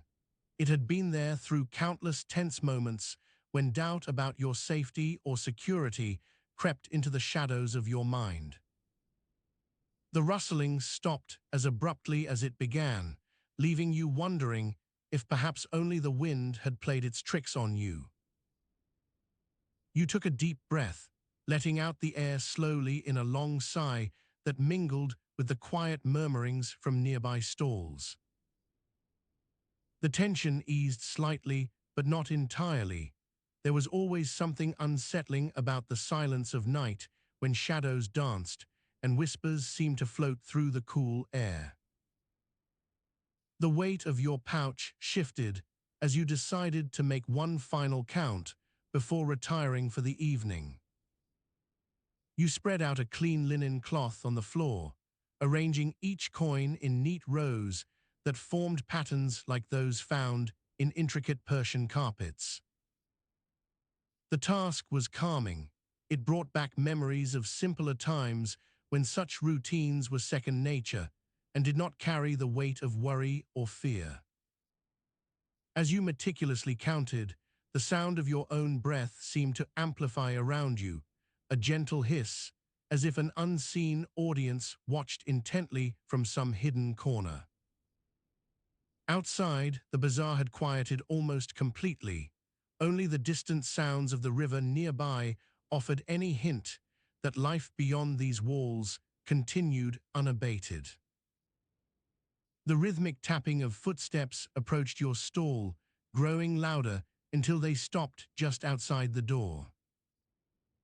You froze for a moment, heart racing with an inexplicable dread that seemed to emanate from nowhere and everywhere at once. The sound was soft but deliberate, a slow, measured pace, as if someone was taking their time, perhaps even enjoying the silence. You steeled yourself, readying both your mind and body for whatever might come next. Your hand gripped the dagger tighter, though you knew that any attacker would find it difficult to approach unseen in this semi-lit space where shadows played tricks on eyes. The sound of boots against stone floor was followed by a soft knock at your door, a polite but insistent tap-tap that seemed almost pleading. You hesitated for only an instant before rising slowly, lifting the door flap just enough to peer out into the darkness beyond. A figure stood there in the half-light, cloaked and hooded, barely visible against the backdrop of stars. The person held a small bundle tied with string, its contents unknown but likely not intended as anything more than a brief interruption. "May I help you?" Your voice came out steady despite the unease that settled like an old friend in the pit of your stomach. The hooded figure nodded slightly and stepped inside, bringing with it a faint smell of incense mixed with something else, perhaps sandalwood or myrrh. The air around them seemed to shift, as if carrying whispers on its breeze, leaving you momentarily disoriented before the reality of their presence returned in full force. "You sought me out." Your tone was neutral, but held an underlying tension that neither party chose to acknowledge openly. The figure moved closer, setting down the bundle and stepping carefully between your stacks of goods. The weight of it pressed into your side, as if insisting on being noticed. You reached for a lighted lantern hanging nearby, its flickering flame casting dancing shadows across the room and highlighting every subtle nuance in this quiet scene. "What brings you here tonight?" Your voice was calm but firm. There would be no games played under your watchful eye. The figure shifted uncomfortably before speaking softly. "Records," they said simply, their tone almost apologetic, as if admitting to a small transgression against the sanctity of trade and commerce itself. You raised an eyebrow in response, curiosity piqued by this sudden turn of events. The weight of your pouch felt heavier now, not just with silver, but also with unspoken questions that lingered between you both like a thick fog settling over a calm lake on an autumn evening. "Records indeed," you echoed, drawing the hooded figure's attention back to you. "Why do they need silencing?" The response was hesitant, almost as if the person feared your reaction more than anything else. They hesitated for only a moment before continuing in a rush. "They speak of debts unpaid, agreements broken. Matters that cannot be allowed to come to light." Your mind raced through possibilities. Could this be about something you had witnessed or learned? Or was it simply an attempt at extortion, disguised as concern over trade and contracts? "Why now?" you asked gently but with purpose. The weight in your hands seemed to shift again, heavier still. The figure glanced around nervously before lowering their voice further. The night is young yet. Many things change when the sun rises. You considered this carefully, studying the bundle more closely. Inside were pages of parchment bound loosely together, likely records kept diligently by your own hand over months or even years. To destroy them would be tantamount to erasing parts of history itself. Do you understand what you are asking for? Your voice was calm but firm. There was no room for misunderstanding here. The hooded figure nodded slowly, their eyes reflecting the light from the lantern in a way that made it hard to read anything other than sincerity. "I do," they replied softly. "And I beg of you, silence them before dawn breaks." Your mind raced with implications and possibilities. Destroying records meant erasing evidence, a clean slate for those who sought power through manipulation rather than honest trade. But was there a greater truth hidden within these pages? What if the very fabric of your business, and perhaps even more, relied on keeping certain secrets intact? "You will not regret this," the figure continued urgently, their voice barely above a whisper as they pressed the bundle into your hands. "The future is at stake." You hesitated once more before accepting the bundle, its weight now both physical and metaphorical. The pages were cold to the touch, but felt strangely familiar, almost comforting despite the danger inherent in their contents. As you closed your fingers around them tightly, readying yourself for an action that could alter not just this night's events, but perhaps even the course of history itself, a soft whisper seemed to float through the air, a faint echo from long ago when records were kept with care and precision. The weight on your chest lightened as if some unseen force had taken notice, acknowledging the gravity of what lay ahead. With that thought in mind, you turned back towards the door, lifting it just enough for both of you to slip out into the stillness outside before closing it firmly behind yourselves. The night remained silent but heavy with unspoken promises and looming threats. Your path forward was clear but fraught with peril. The air was thick and heavy with the scent of warm earth and smoke from a distant campfire that flickered intermittently under an indifferent moon.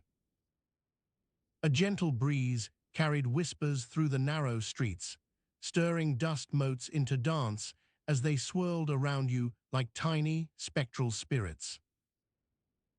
Your footsteps echoed softly on the cobblestones, each one a reminder of your constant motion throughout this night. You had been walking for what felt like hours, perhaps even days, though time itself seemed to blur and stretch here in the Persian Empire's bustling market district. The narrow lanes were lined with shops that offered everything from exotic spices to delicate ceramics, all arrayed under dim lamplight that cast long shadows and gave an eerie glow to every nook and cranny. The weight of your pack felt heavier now than when you began, heavy not just because it was laden with goods, but also with the knowledge that each step brought you closer to dawn. The day had been a blur, a sea of faces, voices, and transactions, all blending together in a haze of exhaustion. Yet amidst this wearying routine, there were small pleasures, the soft leather handles of your trading bags, their weight a comforting constant, the sound of coins jangling as you shifted them from one hand to another. The ground beneath your feet was uneven, the stones worn smooth by countless footsteps over centuries. Each step required conscious thought and effort, not just because they were difficult, but also because this was your path, a narrow alley that twisted and turned like a river through the heart of the city. The buildings flanking you were close enough to touch, their walls cracked and scarred with age, yet still sturdy enough to withstand another day's wear. As you walked, the sound of your own breathing mingled with the distant echoes of others. People moved around you in hushed tones or laughed quietly at jokes that seemed too familiar for strangers. The occasional creaking of a door or the clink of metal from nearby guards patrolling their rounds added to this symphony of night sounds, all blending into an almost comforting cacophony. The lanterns along your path flickered intermittently as they burned low and required frequent tending by those who kept them alight. The flame was a thin line between light and darkness, casting long shadows that danced playfully with the shifting breeze. These were moments of reprieve, a brief escape from the monotony of trade and the relentless march towards dawn. You passed by stalls selling fresh vegetables and fruits, the crispness of the apples, the fragrant spices mixed in baskets, each offering a small respite to your senses. A vendor called out softly, his voice barely audible over the din, fresh pomegranates, juicy and sweet. The weight of such mundane details pressed down on you, grounding you amidst this perpetual motion. The ground felt softer now as you approached an open area where people were gathered in small groups, whispering among themselves. It was here that you could feel a change, a shift from the constant hum of market life to something more intimate and perhaps even dangerous. The air seemed to tighten around you, carrying with it a scent of fear or anticipation. As you walked deeper into this cluster, one figure stood out, a woman draped in an elaborate silk robe, her hair braided intricately down to her waist. She watched you closely, her eyes piercing through the darkness like dark lenses on some ancient spyglass. You noticed she was not alone. Two men flanked her, both of them with expressions that suggested a readiness for violence. You paused, feeling your pack's weight in your hands, wondering if this was more than just an ordinary night's trade. The lanterns overhead cast long shadows that seemed to reach out and grab at you, each one a reminder of the hidden dangers lurking here in the heart of Persia's great city. What if these were not mere traders, but spies? What if their presence meant something sinister, a plot woven from threads too thin for anyone to notice until it was far too late? The weight of your pack felt heavier now, pressing down on you as if warning you against further inquiry. But the ache in your feet and the weariness that clung to every muscle reminded you of why you were here, why you had risked so much. You continued walking slowly, each step a calculated decision, one that required not just physical strength, but also mental fortitude. The night remained silent, but heavy with unspoken promises and looming threats. Your path forward was clear, but fraught with peril. The night air was thick, with the scent of incense and jasmine as you moved through the bustling bazaar of Susa. The flickering torches cast dancing shadows on the rough-hewn stone walls, their light barely piercing the dense fog that clung to the ground like a shroud. You paused momentarily in front of a stall selling exotic spices, letting your eyes sweep over the vibrant array before you, saffron as golden as the sun, cardamom pods plump and dark, cinnamon sticks curled like snakes. A faint sound caught your attention. It was muffled, almost indiscernible. You turned slowly, scanning the crowd for any sign of movement or figure out of place. It wasn't until you spotted a pair of eyes watching from behind a stack of silks that you knew something was amiss. They were not the eyes of an ordinary merchant, but those of someone who had seen too much and wanted to know more. You nodded slightly, acknowledging their presence without drawing attention. The man or woman was quick. They stepped away before you could get a good look at them, blending back into the crowd with practiced ease. You continued your journey, feeling a renewed sense of urgency in every step. The bazaar opened up to a larger square where the merchants had set up their stalls for the night. The atmosphere was different here, less secretive and more vibrant. Laughter echoed from open-air taverns as customers sipped on-date juice or drank wine, their voices mingling with the rhythmic sound of tambourines and lyres. A group of dancers in striking costumes moved gracefully around a central bonfire, their movements fluid and hypnotic. You made your way through the throngs, weaving between stalls that offered everything from woven carpets to intricate jewelry pieces. It was here that you noticed another figure following closely behind, this one less elusive than the first. They wore a cloak of such dark blue it seemed almost black in the torchlight, their face hidden beneath a hood. Your heart quickened slightly as your eyes met his for an instant before he turned away. You tried to recall if this was someone you knew or had reason to fear, but your mind came up blank. There were too many people here.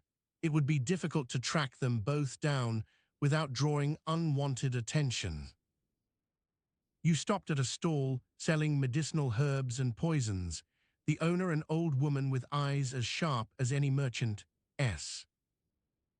She glanced over at you curiously before returning her full attention to a customer who was haggling over the price of a jar of honey.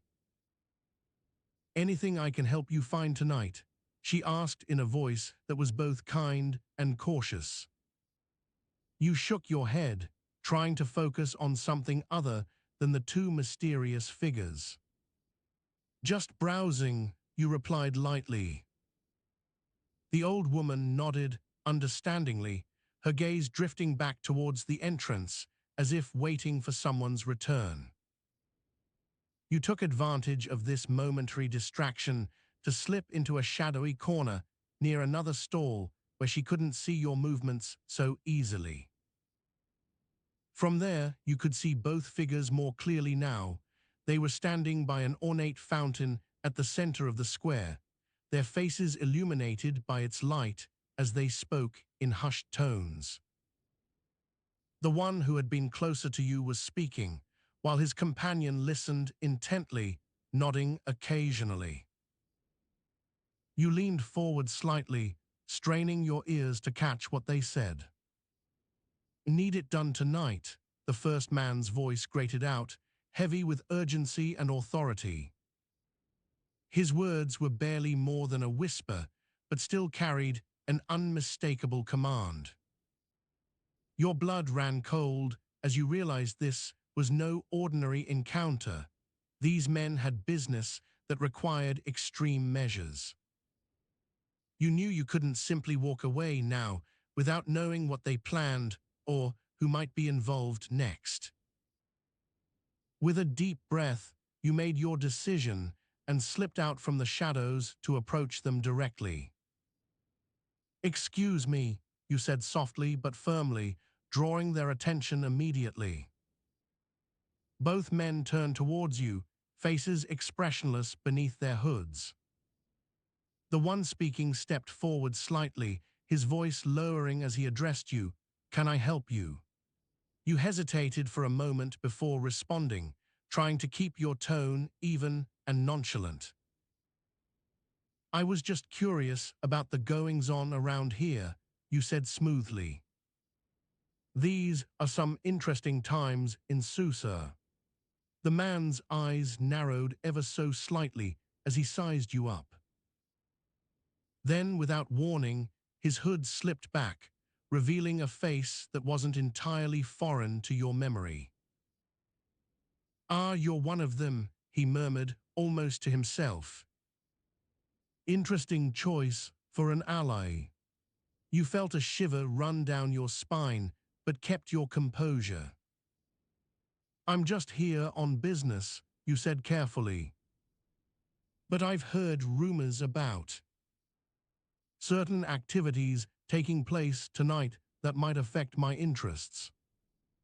Might you have any information?" The man exchanged glances with his companion before nodding slowly.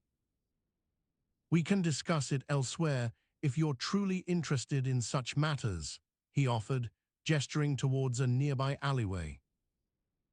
As the three of you moved into the shadows, the night air closing in around you like an embrace, you knew that tonight's meeting was far from over. The faces of these two men would be etched deeply in your memory as you made your way through Susa's hidden passages and bustling bazaars, navigating a labyrinthine web of intrigue and danger. And so began the day for a Persian Empire merchant who found themselves entangled in a tale of secrets, shadows, and unseen faces.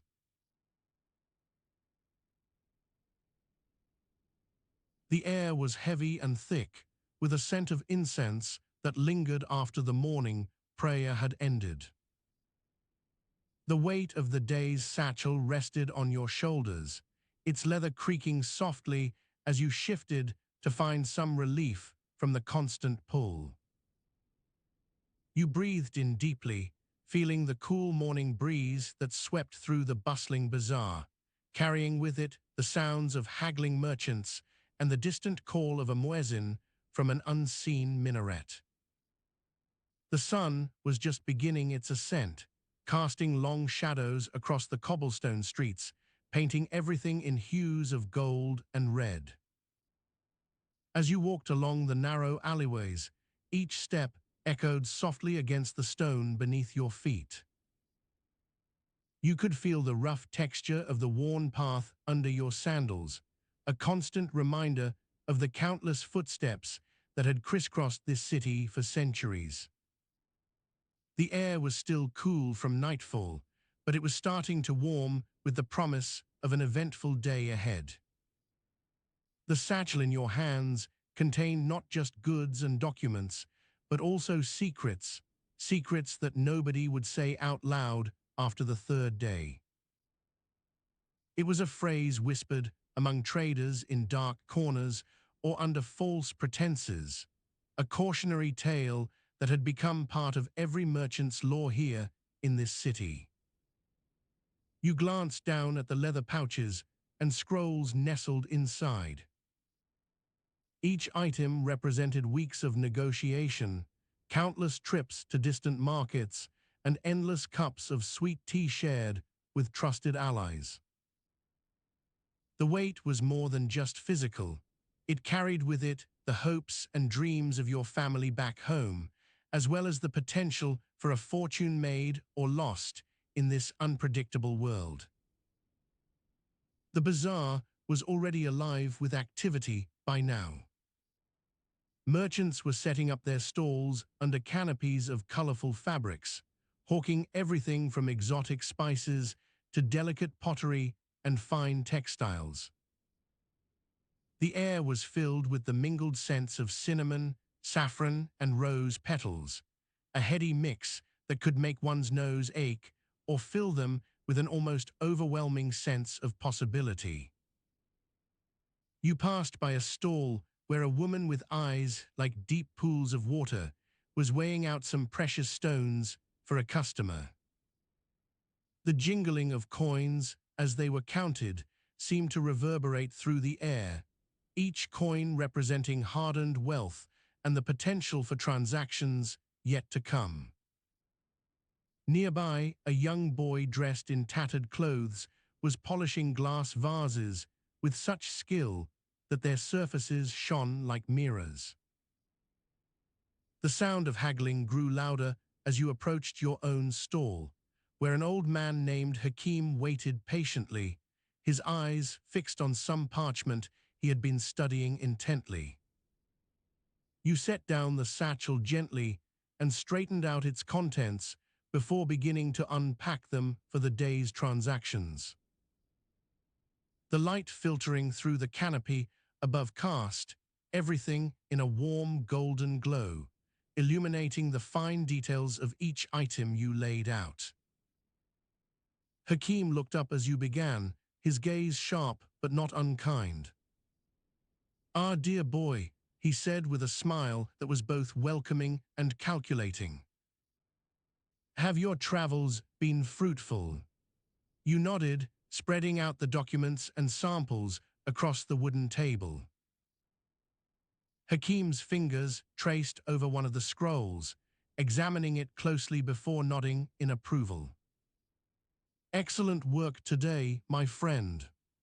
The day moved on like this, exchanging goods for gold, signing deals with wary eyes, and keeping a watchful ear to the whispers that echoed through the bazaar. It was a game of trust and deceit, where every transaction could be either a triumph or a loss. By midday, the heat had begun to rise sharply, making you sweat despite your efforts to stay cool in the shade. You felt the weight of your satchel increase as more transactions were completed, each one adding another layer of responsibility and expectation onto your shoulders. The air was thick with dust that clung to everything, giving every surface a faint golden hue. You leaned against a nearby wall for a moment, letting your breath catch in your throat before you continued. It was during these brief respites from the relentless pace of trade that you allowed yourself to think about what lay beyond this city's walls, about the distant lands and people who had shaped your life as much as anything else. The bazaar bustled around you, yet it felt somehow quieter within its confines. A sense of anonymity seemed to settle over everyone here. Faces blended into one another until no one was truly known except by their reputation in this particular quarter. It was a place where secrets could be kept or revealed at will, and the line between truth and falsehood often blurred. As you prepared to leave your stall for lunch, Hakim called out from behind his pile of goods. "Remember," he said with a sagacious nod, "the name nobody would say out loud after the third day." His voice faded as you turned away, but its meaning lingered in your mind like an unspoken warning. Lunch was simple, a bowl of stew and some flatbreads served on a wooden platter. The food tasted plain against the backdrop of morning's exertions, yet it provided just enough sustenance to carry you through until evening's shadow crept across the market once more. You ate slowly, savoring each bite as if they were moments that would never return. The afternoon dragged on interminably, filled with a series of similar transactions, bartering for gold and jewels, arranging shipments, and signing agreements that might determine your fortune or misfortune in months to come. Each deal was a step forward, but also a risk taken, leaving you more burdened by the weight of responsibility than ever before. By early evening, when the sun began its slow descent toward the horizon, casting long shadows across the city, you found yourself reflecting on today's events. The satchel felt lighter now, not from having fewer items inside, but because much of your focus had shifted to planning for tomorrow rather than dwelling on past successes or failures. As night fell, the bazaar transformed once again, its vibrant colors dimming into softer tones as lights flickered up in windows and stalls began closing down. You gathered what remained of today's work, documents needing signatures, coins still due, and carefully repacked everything before leaving your stall for the last time that day. Outside, the city was quiet, but not completely still. Shadows lengthened under each lamppost, creating a mosaic of light and dark. The air grew cooler as you walked through the emptying streets, the only sounds being distant voices and occasional clatter of closing doors. You reached your home, a modest courtyard house tucked away in one of the quieter quarters. As you stepped inside, the door creaked softly on its hinges, releasing a wave of warmth that enveloped you like an embrace. The air was thick, with the scent of baking bread from nearby households and faint hints of jasmine blooming outside. The interior was simple yet comfortable, tiles worn smooth by centuries of footsteps beneath your bare feet as you removed shoes at the entrance. A low table stood against one wall, scattered with scrolls and inkwells that would be ready for tomorrow's work. Opposite lay a small hearth where fire crackled softly, casting dancing shadows across walls adorned with tapestries depicting ancient battles. You laid down your satchel near this hearth, feeling its weight drop away as if it had been carrying not just documents, but also the burdens of the day itself. The warmth from the fire was soothing, wrapping around you like a blanket despite being nothing more than flickering flames. You sat on one of several mats arranged in front of the hearth, letting your body relax into the cushions. As you leaned back and closed your eyes briefly, an unexpected sound caught your attention, a soft sigh coming from somewhere close by. Startled awake, you looked around to find your wife standing just inside the doorframe, her gaze filled with a mixture of concern and affection.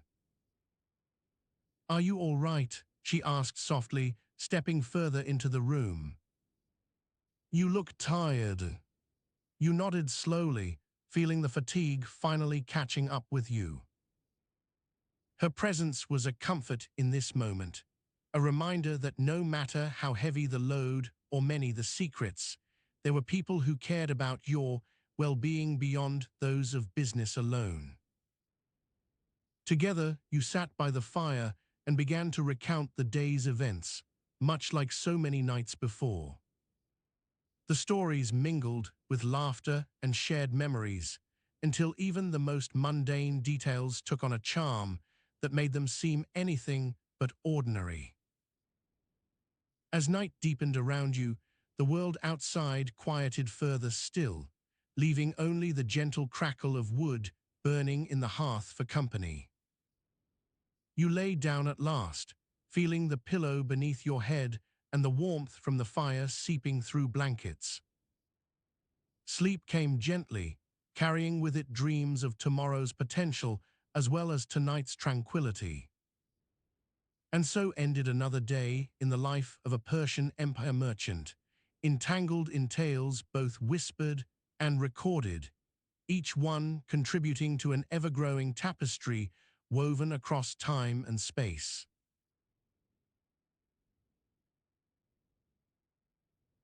The weight of your heavy leather pouch presses against your palm as you sit cross-legged on a woven mat near the entrance to your shop. The air smells faintly of cinnamon and dried fruit, mingling with the earthy scent of aged parchment. You have just finished counting out a final handful of silver coins into the pouch, sealing it shut with a soft thud that echoes in the empty space around you. The sun casts its last warm rays through a crack in the heavy wooden door, painting everything golden and casting long shadows across your hands as they tremble slightly from weariness. You glance at the ornate Persian rug spread over the hard-packed earth beneath you, its intricate patterns shifting with each breath you take. The room is quiet now, save for the soft creak of leather sandals against the mat, a sound that has become familiar but no less soothing. Your fingers trace a pattern along the edge of your writing board as you prepare to jot down the day's transactions in neat script, much like the merchants before you have done. A chill creeps up on you, not from the slight drop in temperature after the warmth of the sun, but rather from the exhaustion that seems to settle into every muscle and sinew. You inhale deeply, filling your lungs with air heavy with dust and spice, letting it out slowly as if releasing a burden. The day has been long. You have spent hours negotiating prices, haggling over weights, and arguing with the occasional customer who insists on paying less than their share of a trade deal. These moments are not just about business, they are a dance between your wits and theirs, a game where one must always be ready to adapt or face failure. You remember the moment when you stood firm against an old man at the market square, his weathered hands trying in vain to palm off a broken jar of honey for full price. You had known it was damaged, but refused to lower your price, knowing that such small dishonesties add up over time and erode trust, a fragile thing built on years of hard work and reputation. The sound of the door creaking softly as it opens brings you back from these distant memories. A young boy steps in, his eyes wide with curiosity as he takes in the quiet shop and your appearance. He holds out a folded piece of parchment to you, its edges slightly frayed, but unmistakably important. "Another order for the Sultan's kitchens," you murmur, accepting it from him carefully. The weight of responsibility hits you anew. This is not just about making a living. It's part of your duty to ensure that even in the smallest things, quality and integrity prevail. You unfurl the parchment on the mat before you, running your fingers over its smooth surface as if caressing an old friend. It details a list of goods, spices, silks, precious stones, from distant lands that will soon be packed into ships bound for the Sultan's own opulent palace in Persia. The weight and value of these items are not lost on you. They represent years of hard work and countless journeys. Your mind races back to all the stops your caravans have made over the past few months, navigating through treacherous mountain passes and desert sands. Each journey was a gamble, whether conditions, bandits, or simply bad luck could destroy everything in an instant. But here you are now, with another successful delivery pending. A soft knock on the door draws your attention from the parchment to its actual function as it opens once more. This time it is a courier from the Sultan himself, his presence both humbling and daunting. He hands over a note that reads, "Your services have been requested for an audience." You feel a flutter of excitement mixed with trepidation. The Sultan's audiences are rare and revered. They represent not just business, but also the chance to influence policy or gain favor through your connections abroad. You stand slowly, gathering yourself as you would before embarking on any new journey. The weight of your leather pouch in hand is replaced by a lighter sensation, a sense that anything could happen now. The air feels charged with possibility and tension, like the calm before a storm. As you step out into the courtyard beyond, the door closing softly behind you, you take one last deep breath, ready to face whatever comes next. The sun has dipped lower in the sky, casting long shadows across the bazaar's bustling streets. The hum of activity around you is a constant reminder that even as the day draws to an end for many, it begins anew elsewhere with your goods and knowledge. You walk through the crowded marketplace, the heavy wooden door closing behind you like a final exhalation. The weight in your hands shifts slightly as you reach into the pouch once more, pulling out one of the last coins. It's cold now, not just from the temperature, but also from the knowledge that this day is over and another begins at dawn. The sound of haggling fades into the distance as you make your way to a nearby shop where a fire burns warmly. You sit down by its side, pulling off your sandals with practiced ease. The warmth seeps through your feet like a gentle embrace, lifting some of the day's weariness from them. A young boy named Ali approaches, carrying a bowl filled with spiced rice and meat stew. You accept it gratefully, feeling the steam rise to meet you as if offering a small reprieve. The flavors meld together in your mouth, cumin and cardamom dancing on your taste buds, the rich texture of the rice soothing against your tongue. A sense of contentment washes over you. Despite all that has happened today, this moment is simple comfort. You sip at the water beside it, feeling its coolness as a balm to the heat of the day. The light outside begins to dim further, and the shadows grow longer, stretching across the room like fingers reaching for something just out of reach. The sound of footsteps echoing down the street mixes with the occasional cry from vendors calling their wares. You close your eyes briefly, letting the warmth of the fire caress you as it flickers gently. A gentle tapping on a nearby wall draws your attention. Ali has brought in another bowl for himself and is now sitting quietly beside you. Together, you finish what remains of the meal in comfortable silence, the weight of the day lifting further with each bite taken. As evening fully sets in, the temperature drops slightly, bringing with it a sense of cool relief that seeps into your bones. You lean back against a cushioned pillow, feeling its softness under your head as you gaze out at the starry sky through a small window above. The constellations shimmer like distant fires, their light a reminder of the vast expanse beyond. The sound of distant music floats in from outside, flutes and drums blending into an ethereal melody that seems to carry with it promises of new beginnings. You close your eyes once more, letting the weight of your day settle deeper as you prepare for sleep. The room grows quiet around you, each breath a soft exhalation as the world beyond fades away.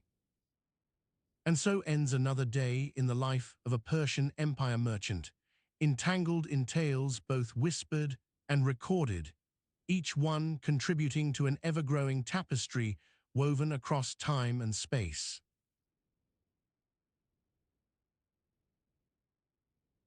A gentle breeze whispers through the open window of your study, carrying with it a faint scent of sandalwood and dried grass, a blend that seems to linger from yesterday's travels.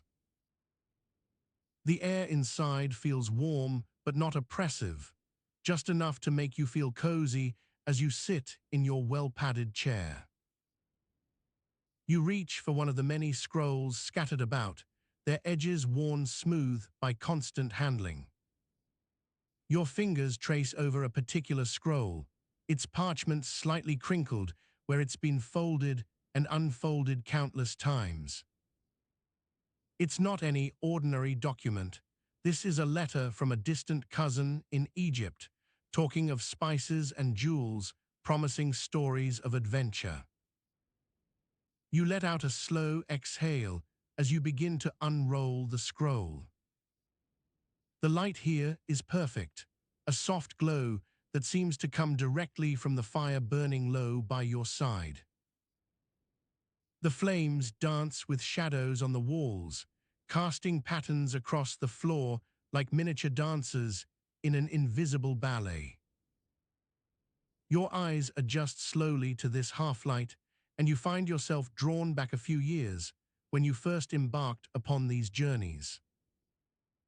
Back then, you were just a young man eager for experience, now grown into a seasoned merchant with more stories than he can keep track of.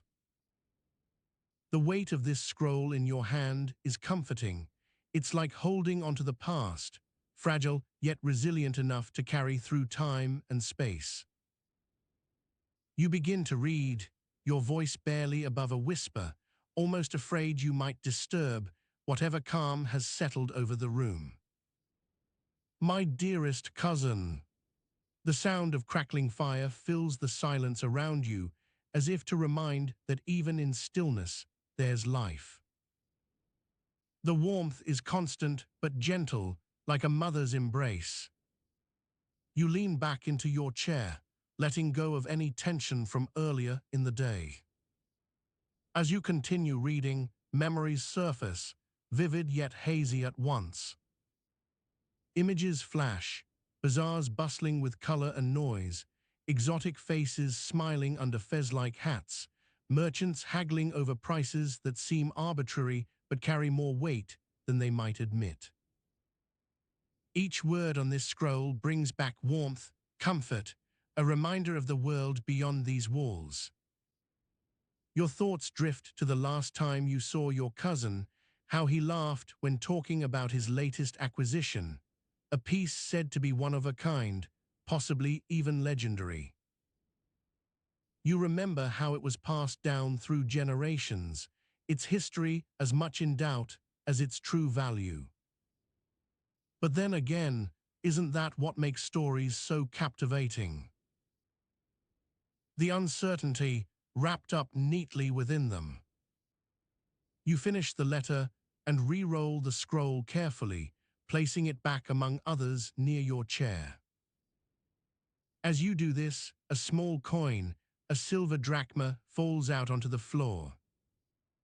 You bend down to pick it up, its weight familiar yet somehow strange in your palm. This is money earned from trades made with merchants far across the empire, each one telling its own tale of wares and barter. You run your thumb along the edges, feeling the grainy texture under your fingers, a reminder that every touch leaves a mark on these objects, even if it's just a scratch or smudge. This coin is no different. It bears witness to countless hands holding onto it over time. How do such mundane things carry so much weight? With the coin safely back in its place, among other trinkets and memorabilia, you straighten up and take another deep breath. The air around you feels heavy with memories, almost as if each particle carries a whisper of past events. You stretch your arms wide for a moment, letting yourself fully embrace this quiet. Your gaze moves to the window once more. Outside, stars are beginning their slow dance across the sky. They look so distant, yet seem almost close enough to touch, like tiny diamonds scattered across an indigo canvas. It's easy to lose track of time here under such starlight. Days blur into nights and back again. You turn your attention toward the hearth where embers glow softly, casting long shadows that snake along the floor like hungry beasts waiting for prey. You can almost feel their warmth seeping through the stones, a comforting reminder of home even as you sit amidst so many unfamiliar treasures. Each piece here holds stories, some told clearly and others left to be uncovered. A soft creaking noise draws your attention. It comes from outside, perhaps someone passing by in the cool night air. It's not uncommon for such quiet nights, when travelers dare venture out past curfew. You wonder about them briefly, but quickly dismiss the thought as you focus instead on these treasures surrounding you. The room feels alive now, full of stories and memories, each one contributing to an ever-growing tapestry woven across time and space. But tonight, all of that seems far away. Only here in this quiet study does everything slow down enough for peace. You shift slightly in your chair, feeling its familiar curves against your back. The leather is soft despite years of use, like old friends who know exactly where to rest a weary body. You lean forward ever so slightly and pick up the silver drachma again, turning it over between fingers that have seen better days, yet still hold onto their strength. In this quiet moment, surrounded by history and stories waiting to be told, you feel a strange sense of contentment. Not because your life is perfect, far from it, but rather because every challenge faced has brought something valuable back with it. Each journey undertaken has left its mark, not just on these objects, but also within yourself. You place the coin carefully onto one of many small cushions arranged around the hearth, feeling a weight lifting from shoulders that have carried too much for far too long.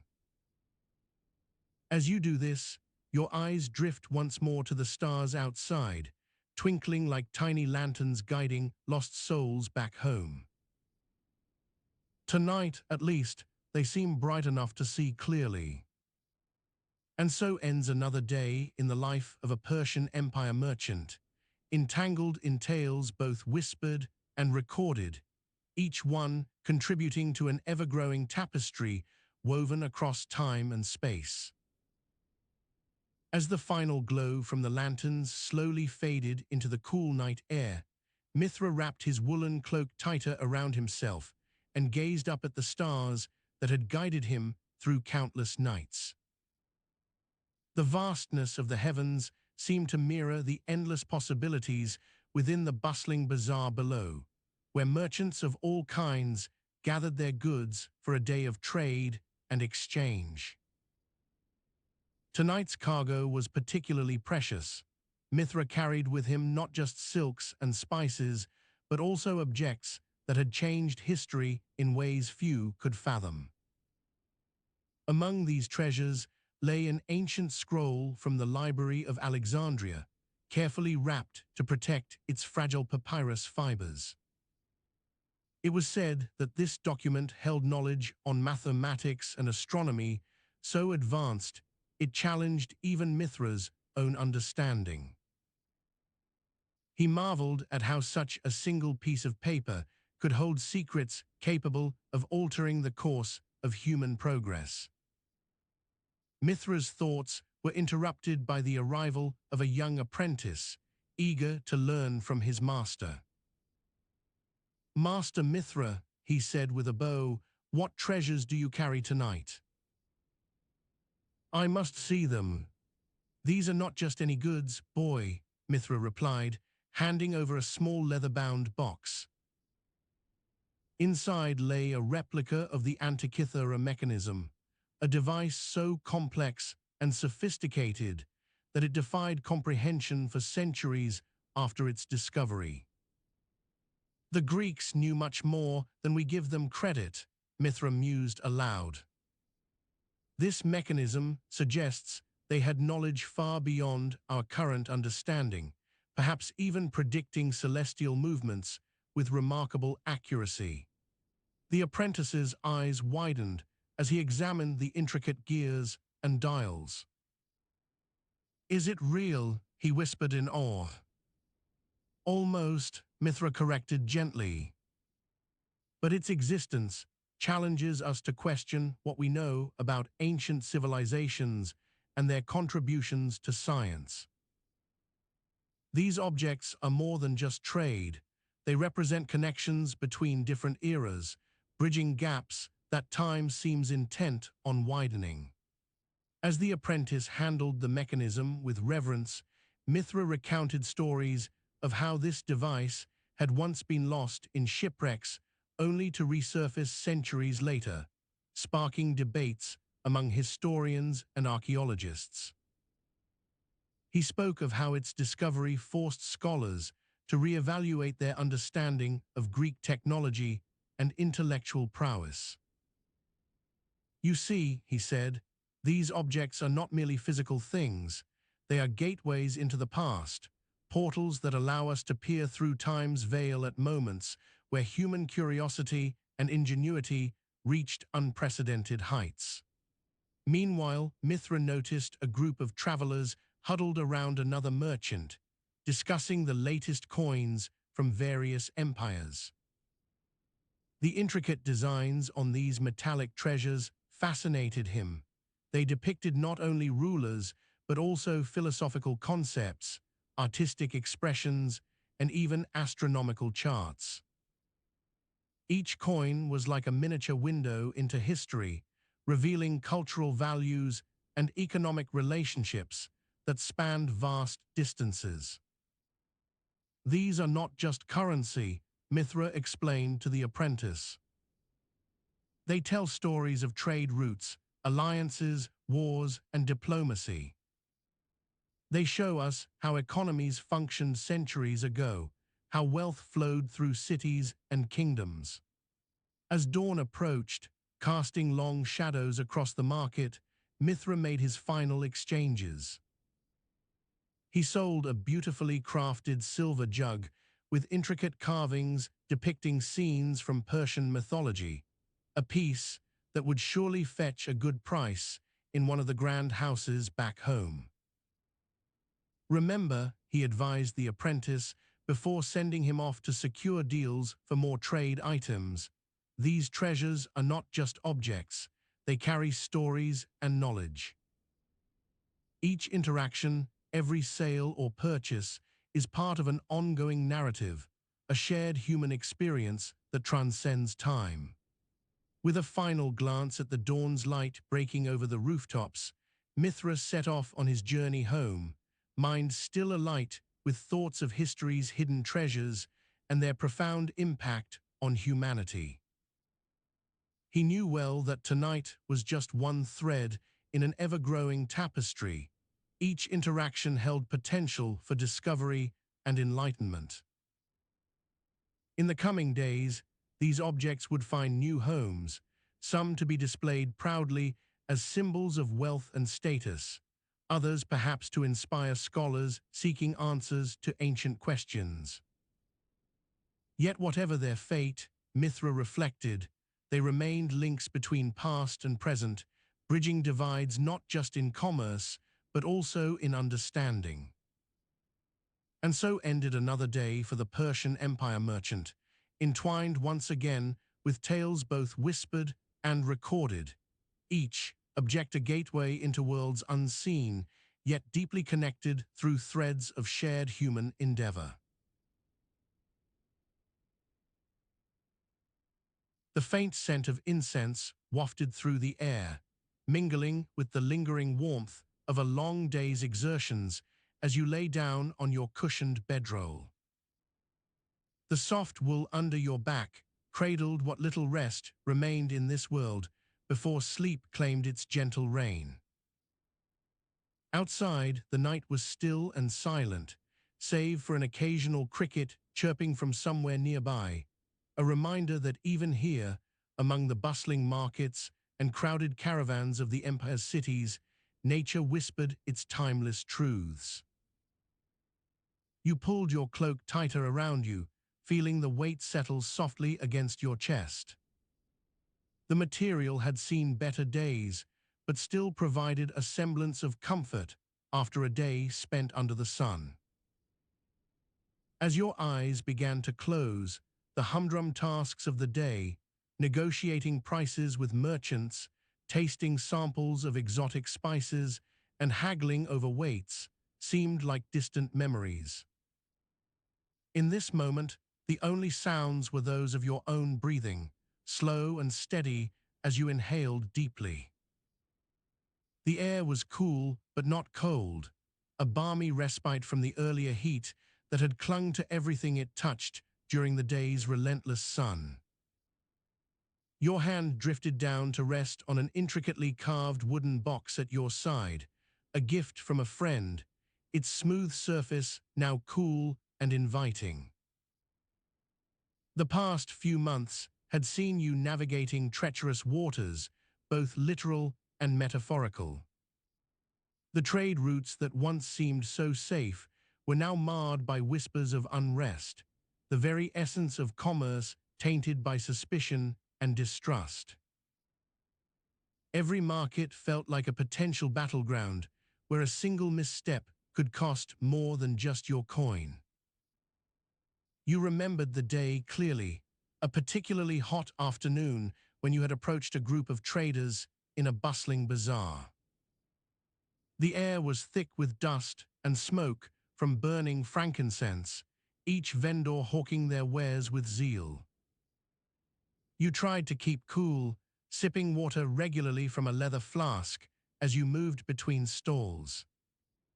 The merchants around you grew increasingly agitated by your deliberate pace of negotiation, their voices rising in volume until it felt like the walls might close in on you. One trader, particularly irate, accused another of cheating him out of goods he had been assured were of premium quality. The tension was palpable. Even the guards patrolling the perimeter seemed wary. You took a deep breath and shifted your weight to sit more upright, the wooden box at your side making an odd thumping noise as you did so. This small sound was a constant in these moments, reminding you that amidst all the chaos and distrust, there were still small certainties you could cling to. The merchant with whom you had been conversing suddenly leaned forward, his tone sharp as he demanded to know why their deal hadn't gone through yet. You smiled politely, trying not to let your annoyance show. In this environment of shifting allegiances, every smile was a potential weapon or shield. "It is only just that the scales be balanced," you said, gesturing towards an ornate scale nearby where weights lay stacked meticulously. The merchant snorted but didn't argue further, his eyes flicking around as if searching for allies or enemies. The other traders in the bazaar seemed similarly on edge, their conversations cut short by glances and murmurs of concern. You could almost feel the tension crackle through the air like electricity just before a storm. As you continued your negotiations, the day's events began to blur together. Shouts, haggling voices, the occasional clash of metal as guards drew their weapons in moments of perceived threat. The weight on your shoulders felt heavier with each passing hour, the exhaustion seeping into every muscle and bone. You closed your eyes briefly, letting out a slow exhale that seemed to stretch through time itself. In this moment, the world outside receded. All that existed was the soft cushion beneath you and the gentle lull of nighttime breathing. The distant echoes of commerce faded away as reality surrendered to dreams. The box at your side felt both comforting and heavy, a reminder of the delicate balance between trade and conflict in these uncertain times. You reached out, fingers tracing its smooth surface, before finally settling on a small leather pouch, inside where you kept what little gold remained from today's transactions. With each touch, memories surfaced, joyful moments of success, bitter failures, and those quiet, unremarkable days when the only thing that mattered was making it through another day. The weight of these experiences pressed down around your heart, a silent testament to both human resilience and vulnerability. As you prepared for sleep, you realized how much had changed in just this short while, how easily commerce could become warfare, how quickly trust could erode into suspicion. Yet here, surrounded by the softness and stillness of night, there was comfort too, a reminder that even in the darkest turning points, moments of peace lingered like shadows under trees. With a final sigh, you let your head rest against the pillow, closing your eyes as darkness claimed its quiet dominion over consciousness. The sounds of the bazaar drifted away into nothingness. All that remained was the gentle weight of the past and an uncertain future wrapped up in one peaceful breath. As you finally succumbed to sleep's gentle embrace, your dreams were soon filled with visions from far-flung lands and distant shores. In one dream, you found yourself on a bustling street in the heart of a great city, where merchants haggled over prices while exotic goods were piled high like treasures.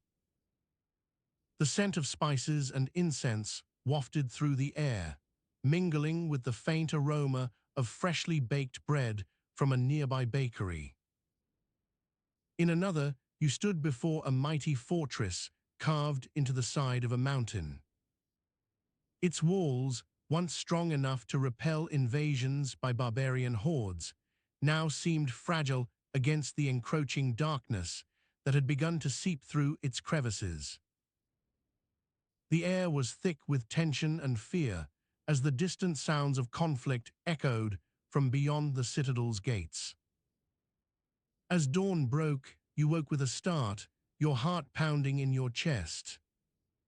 The dreams lingered on the edge of consciousness like shadows cast by the first light of day. You rolled over to face away from the window, trying to push them aside as you dressed for another long day ahead. But even as you donned your cloak and prepared to leave the safety of your quarters, a sense of unease settled deep in your bones. The bazaar was abuzz with activity by the time you arrived at its bustling heart. Merchants were already setting up their stalls, arranging spices in intricate patterns that seemed almost alive on the cloth they lay upon. The air hummed with the collective murmur of voices and the occasional shout of negotiation as buyers and sellers locked eyes over the value of goods. You moved through the crowd, greeting old acquaintances and nodding to new faces that had appeared among your regulars since you last visited. A vendor selling fine silks from China approached you with a bundle wrapped in silk himself.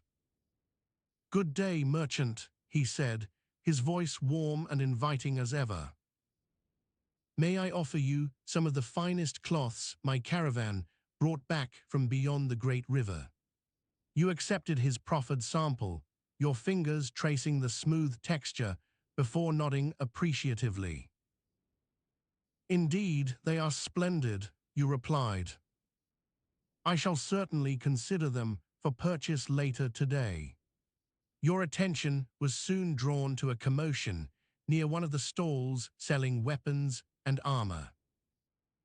A group of soldiers were haggling with a merchant over the price of swords, their voices raised in urgency. The tension between these men seemed palpable. It felt as if even the air around them had grown colder.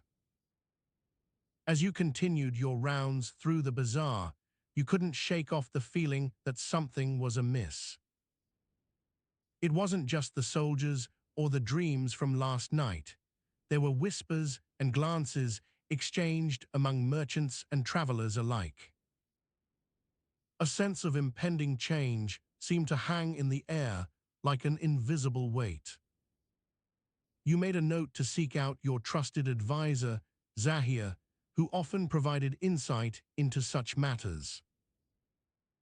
Perhaps his knowledge could help clarify what was happening here.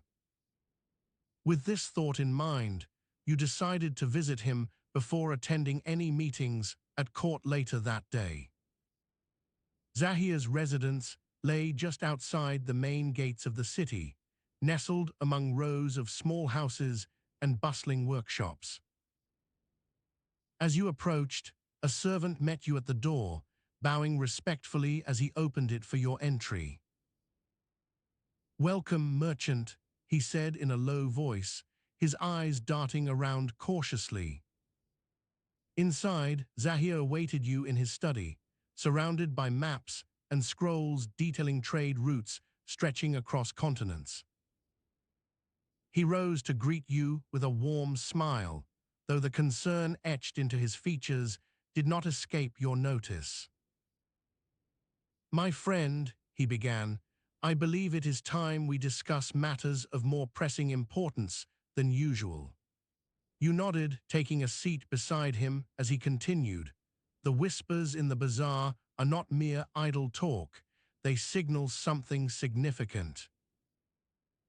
The king has recently received reports of increased activity among rival traders and their allies from distant lands. Rumors suggest that what was once merely competition is now bordering on outright conflict." Zahir's words struck you like a cold blast of wind through your clothes, dispelling any remaining warmth in the air around them. "So," you said slowly, "are we to prepare for war?" His expression grew solemn as he replied, "That may be the case, merchant.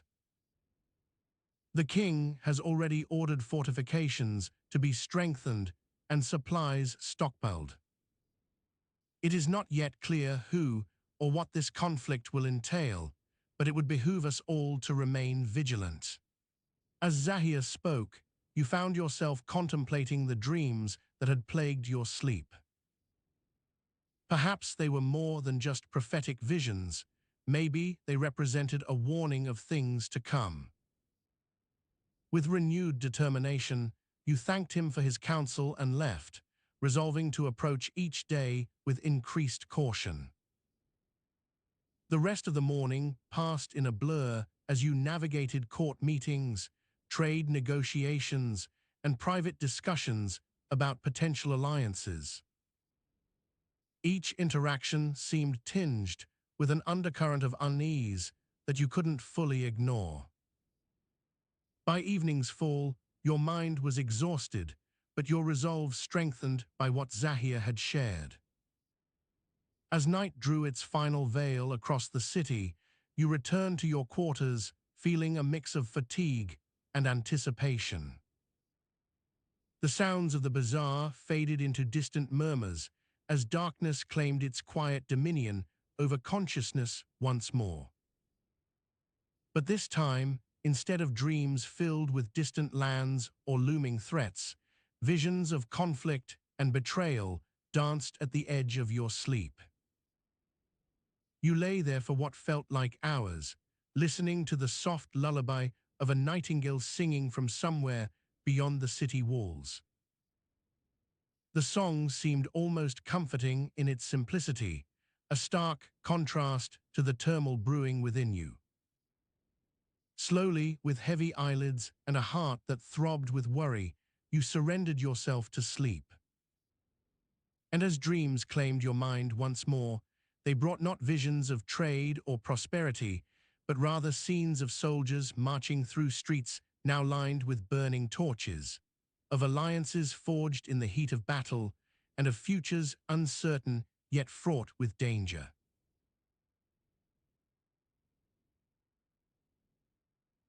The warmth of a blanket, wrapped snugly around your shoulders, enveloped you like a hug from a friend. Its soft texture cradled every bump and wrinkle, melting away the day's last remnants of tension. The weight of it seemed to anchor you in place, as if grounding you back into reality after a long journey through dreams. Outside, the night was cool but not chilly, just enough chill to remind you that even here, under the vast Persian sky, there were limits to the warmth your body could hold close. A gentle breeze whispered softly against the windows, carrying with it faint hints of jasmine and sandalwood from nearby gardens. The air smelled like secrets waiting to be uncovered in the quiet stillness. You lay on a simple bed of straw and wool, cushions laid over it for comfort. They offered just enough support so that every shift brought new sensations, the rough graininess of the woven coverlets against your skin, the slight give as you pressed into them. A small wooden headrest cradled your pillow, its coolness mingling with the warmth of your body in a delightful contrast. The room was dimly lit by a flickering candle nearby. Its flame cast dancing shadows on the walls and ceiling, painting everything in soft hues that seemed to dance like tiny fireflies. The light glinted off polished metal objects placed here and there, silver vessels, bronze lamps, each one reflecting bits of warmth and comfort. Beyond your door lay the bustling market square, now quiet as a hush after sunset. Footsteps had been replaced by silence, and only occasional whispers could be heard from deep within the city's winding streets. A distant dog barked once or twice, its echo carrying long into the night before fading away completely.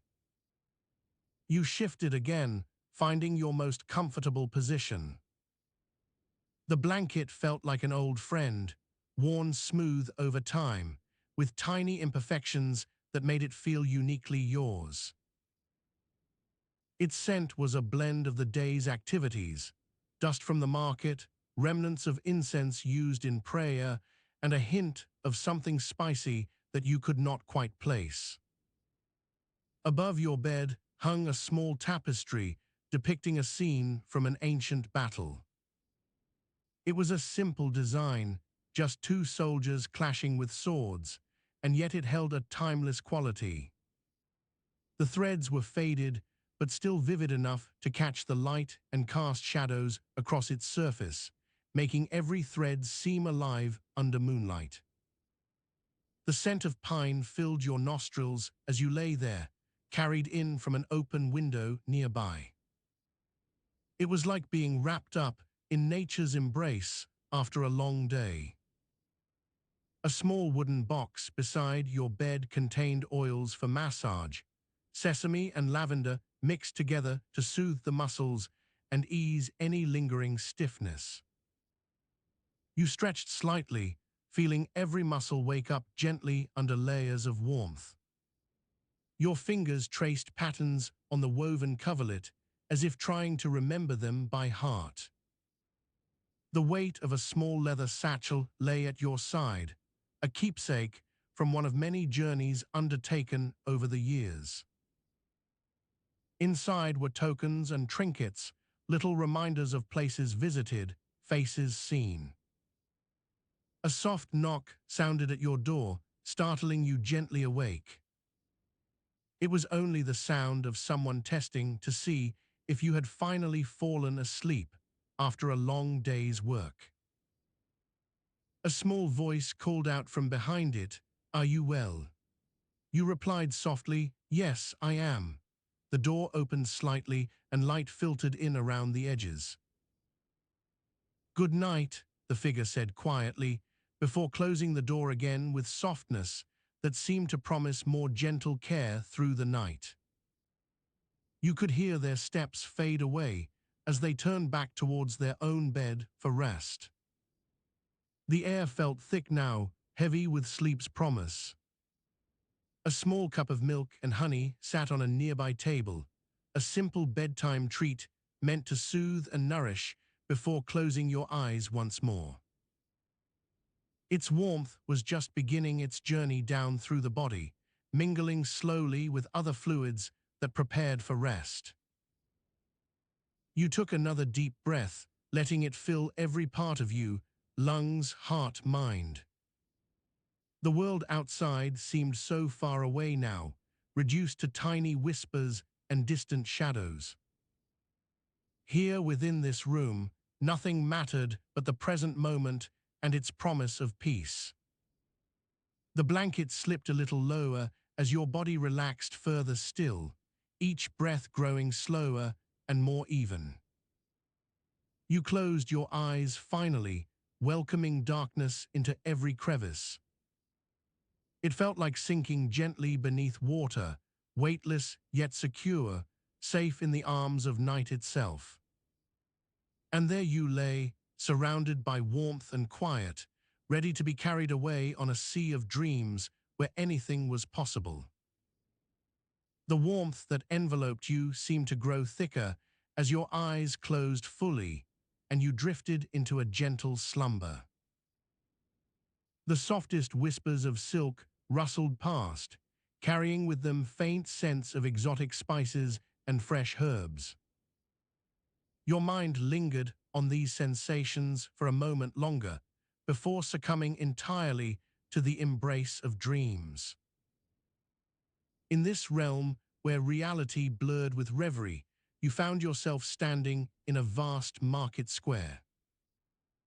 Vendors shouted their wares from stalls laden with fabrics as vibrant as the sunrise, oils that shimmered like liquid gold, and trinkets encrusted with precious stones.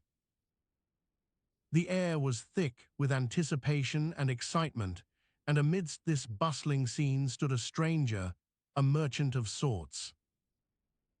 He wore a cloak trimmed in fur, his skin tanned by sun and sea, eyes as sharp as those of a hawk watching for prey. There was an unspoken authority about him that spoke of travel across far reaches and dealings beyond the ordinary. He approached you with a smile, extending a hand adorned with rings that glinted invitingly. "Welcome to our world," he said, in a voice both unfamiliar yet unmistakably familiar. "I am here to aid your journey." Your initial shock dissipated as if dissolved by warm water. Instead of fear or suspicion, curiosity took root within you. You accepted his hand and felt an instant surge of strength course through you. The stranger led you between the stalls, past merchants haggling over prices with a practiced ease. "You are not who I think you are," he observed casually, as if reading your mind. "But perhaps that is what makes this journey interesting." He pointed towards one stall where a young girl was arranging piles of silk, so meticulously they seemed to float in midair, and another where an elderly man sifted through grains with the care of an artist. "Notice these people," he continued. "They represent the heart of our trade, those who labor unseen but whose work forms the tapestry of commerce." As you watch them interact, you realize that each person had a story woven into their actions: a weaver crafting intricate patterns, a spice merchant carefully mixing flavors to create new sensations, and countless others contributing in ways both obvious and subtle. The stranger paused beside an old man sitting by a modest pile of dates. "This is Hadi," he introduced. "He sells dates across the desert." His knowledge of trade routes rivals even that of my own family. Hadi looked up from his task with a twinkle in his eye. He reached out to touch your cheek, and you felt a warmth there, more than just physical contact, but something deeper, almost like recognition. "You have the eyes of an explorer," Hadi said softly. "May our paths cross again someday under different stars." Your journey through this dream market continued on much longer than it should logically be possible. Each encounter was more profound and meaningful than the last. You met a baker whose bread promised to bring down the walls separating cities, a scribe who could write stories that would change hearts, and even a poet crafting verses of hope from whispers in the night. As dawn began to break across your dreamscape, the stranger turned towards you with a solemn expression. "Now it is time for us to part ways," he said gently. "Take these experiences close to your heart." He handed over a small scroll sealed with his family's crest, a gift of knowledge and wisdom accumulated through lifetimes of trade. "Let them guide you as you navigate the complex web of commerce in this vast empire," he added before vanishing into thin air, leaving behind only the faintest echo of his voice. And remember, every journey begins with a single step. With these words, reality began to filter back into your consciousness. The warmth and quiet around you returned, as if awakening from a deep sleep. You opened your eyes slowly, finding yourself once again in your bedchamber, bathed in the soft light of dawn.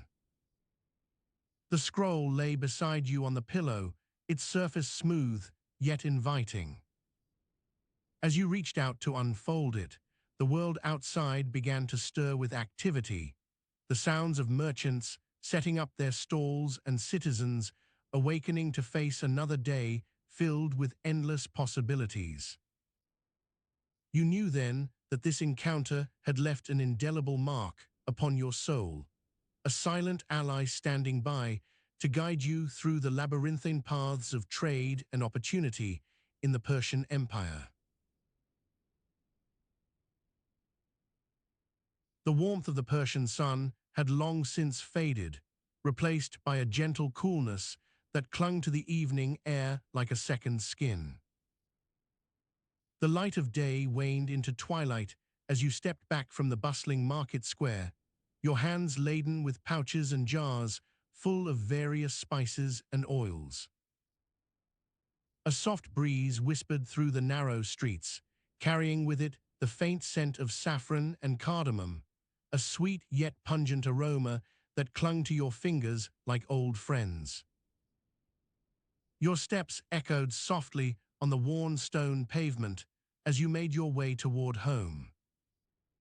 The weight of the goods in your hands was a constant companion, each pouch and jar reminding you of the day's transactions and the negotiations that had led to these precious cargoes. You could feel the leather straps biting gently into your palms, marking them with silent reminders of the hard work that lay behind this simple walk. The air grew cooler as night began its slow descent. Shadows stretched long and thin along the walls of the houses lining the street, their silhouettes cast by the few flickering lamps that dotted the lanes. The sound of distant laughter mingled with the occasional creaking door or soft murmur from a nearby household, a reminder that life continued even as you made your way home. As you turned into the narrow alleyway leading to your modest abode, the weight of your load began to seem lighter. You paused for just a moment, leaning against the cool stone wall and letting out a deep breath. The warm light from inside illuminated the space around you, casting dancing shadows across the ground. Your sandals left no sound as they slipped onto the worn rug that greeted you at the entrance. The door creaked softly on its hinges as you pushed it open, the smell of cooking spices and fresh bread wafting out to meet you. The air was thick with the aroma of roasting meat and warming herbs, a familiar comfort after the long day's work. Your wife met you inside, her face breaking into a warm smile at your return. "Welcome home," she said softly, her voice carrying the warmth that only a family can provide. "How did it go today?" You placed the pouches on the table with a soft thud, their contents spilling out in a colorful array of spices and oils. "Better than expected," you replied, running your fingers through the herbs as if to gather up the day's successes once more. A small fire crackled softly in the hearth, its gentle heat spreading warmth throughout the simple room. You stepped closer, feeling the comforting touch of the flames against your skin, and took a seat by the table where you had worked so hard that day. The weight of the day seemed to lift with each passing moment as you settled into the worn chair. Your wife brought over a bowl of warm soup, its steam rising gently before your eyes like tiny, dancing fairies. You picked up the spoon and took a deep breath, the rich aroma filling your senses and bringing back memories of simpler times. A soft smile tugged at the corners of your lips as you began to eat, savoring each bite. As night fully fell outside, the world around you quieted. The distant sounds of the city faded into a low hum that spoke of life, continued even after dark. You could feel yourself growing more relaxed with every passing moment, the stresses and strains of the day slowly melting away like ice in spring sunshine. Your wife sat beside you, watching as you ate your soup. She reached over to take one of your hands, her fingers intertwining with yours in a gentle embrace that felt both familiar and comforting. The weight of the day's labors seemed lighter now, carried away by the warmth of home and the comfort of loved ones. Outside, the night grew deeper still. The stars came out, their distant light casting soft shadows across the ground outside your door. You looked up at them for a moment, feeling a small pang of nostalgia as you thought about all that had happened today, a day filled with mundane tasks, yet somehow meaningful in its own right. The sound of crickets chirping softly through the night air seemed almost to speak to you, their gentle rhythm a lullaby that helped ease your mind. You leaned back into the chair, feeling the soft cushion beneath you and allowing yourself to relax completely for perhaps the first time all day. The weight of everything lifted from your shoulders as you closed your eyes, letting sleep claim you gently. In this moment, surrounded by warmth and comfort, you knew that even in the midst of such daily life, there were moments of peace and joy. And it was these small, simple pleasures that truly mattered, moments like these when the weight of all the world seemed to fall away, leaving only the gentle embrace of home. The air grew stiller as your breathing slowed, settling into a deep, restful sleep. The fire crackled softly in the background, its warmth spreading through every corner of the room until you were surrounded by comfort and peace. Outside, the night continued on without end, but for now, all was well within these walls. And so you lay down to rest, your mind emptying of today's troubles as you drifted into dreams that held no worries or concerns. In this quiet moment, you knew there would always be more days like this, one after another, filling the tapestry of life with threads both mundane and meaningful. As dawn painted the sky with hues of orange and pink, casting long shadows across the bustling bazaar, you stirred from your slumber. The soft rustle of silk against silk was a gentle reminder that life outside the quiet sanctuary of your bed was about to become as vibrant as sunrise itself. You slipped out of bed, wrapping a blanket around yourself for warmth. The air in the tent seemed to hold the remnants of last night's dreams and whispered through the gaps between the wooden beams with an almost tangible sense of anticipation. You stood at the edge of the canvas, gazing outside into the early morning light that bathed the market stalls in gold. The world beyond was already waking up. Vendors were setting out their wares, precious gems from distant lands and fine silks, so luxurious they seemed to shimmer when caught by the first rays. The scent of saffron and rose petals mingled with the earthy smell of freshly ground coffee, a stark contrast to the stillness that had enveloped your tent just moments ago. You moved towards the entrance, letting out a silent sigh as you stepped outside into the cacophony of sound. The air was filled with the chatter of traders in various languages and the rhythmic clinking of metal coins being exchanged for goods. Amongst this hubbub were the low grunts of donkeys loaded with bales of cotton or jars of honey, their drivers cursing as they navigated through the narrow streets. In a corner not far from your tent, an old man was haggling with a young woman over some brightly colored spices. Her eyes sparkled with confidence, and she spoke in quick, sharp sentences that left little room for negotiation. The man, however, seemed unyielding, his voice hoarse from years of shouting into the wind. You wandered through the bustling market, pausing to admire the intricate designs on a pair of finely carved wooden boxes, or run your fingers over an array of olives in varying stages of ripeness. Each stall was a world within itself, offering treasures both tangible and intangible, knowledge, stories, and connections that could be as valuable as any commodity. As you moved deeper into the heart of the bazaar, the air grew thick with anticipation. Today's task lay ahead, a secret burdened by the weight of years past.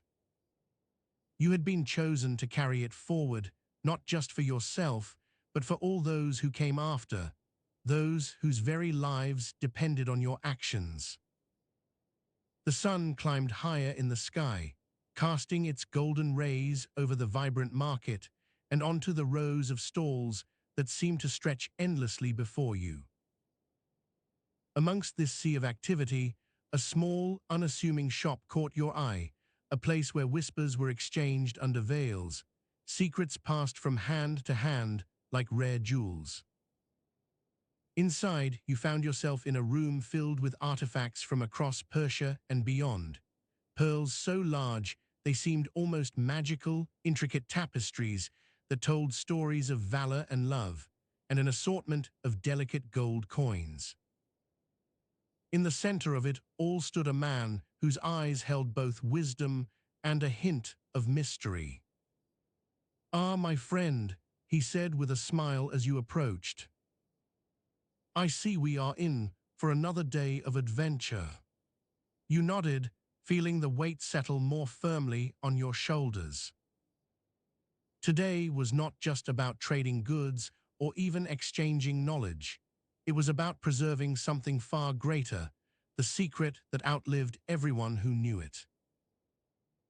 As the morning turned into afternoon and you moved from stall to stall, haggling over prices and weighing offers with a practiced eye, a sense of purpose began to take hold. This task required more than just physical strength or shrewd trading skills. It demanded patience, precision, and an unwavering commitment to what lay ahead. By the time the sun dipped below the horizon, casting long shadows across the bazaar once again, you had completed your rounds. The shopkeeper smiled at you as he packed away his treasures for another day, whispering a promise of future meetings and shared secrets. You stepped out into the cool evening air, feeling both exhausted yet strangely energized by all that had transpired.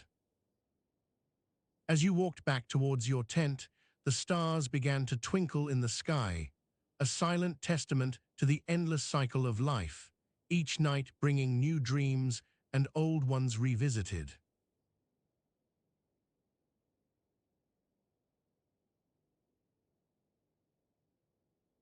Tonight you've traveled through the labyrinth of shadows and whispers, where each morning market rush was a tide going out, the scent of spices as evanescent as mist, secreted in every nook of bustling bazaars, the dust trails of trade routes weaving like distant fires across vast deserts, the silent moments when food could betray even the most cautious traveler. The thread that connects it all is the relentless dance between life and death, where every day brings both peril and promise. In this world of forgotten records and unseen faces, you've seen more than history books can ever share. Each chapter has taught you lessons in survival, resilience, and the fleeting nature of knowledge itself.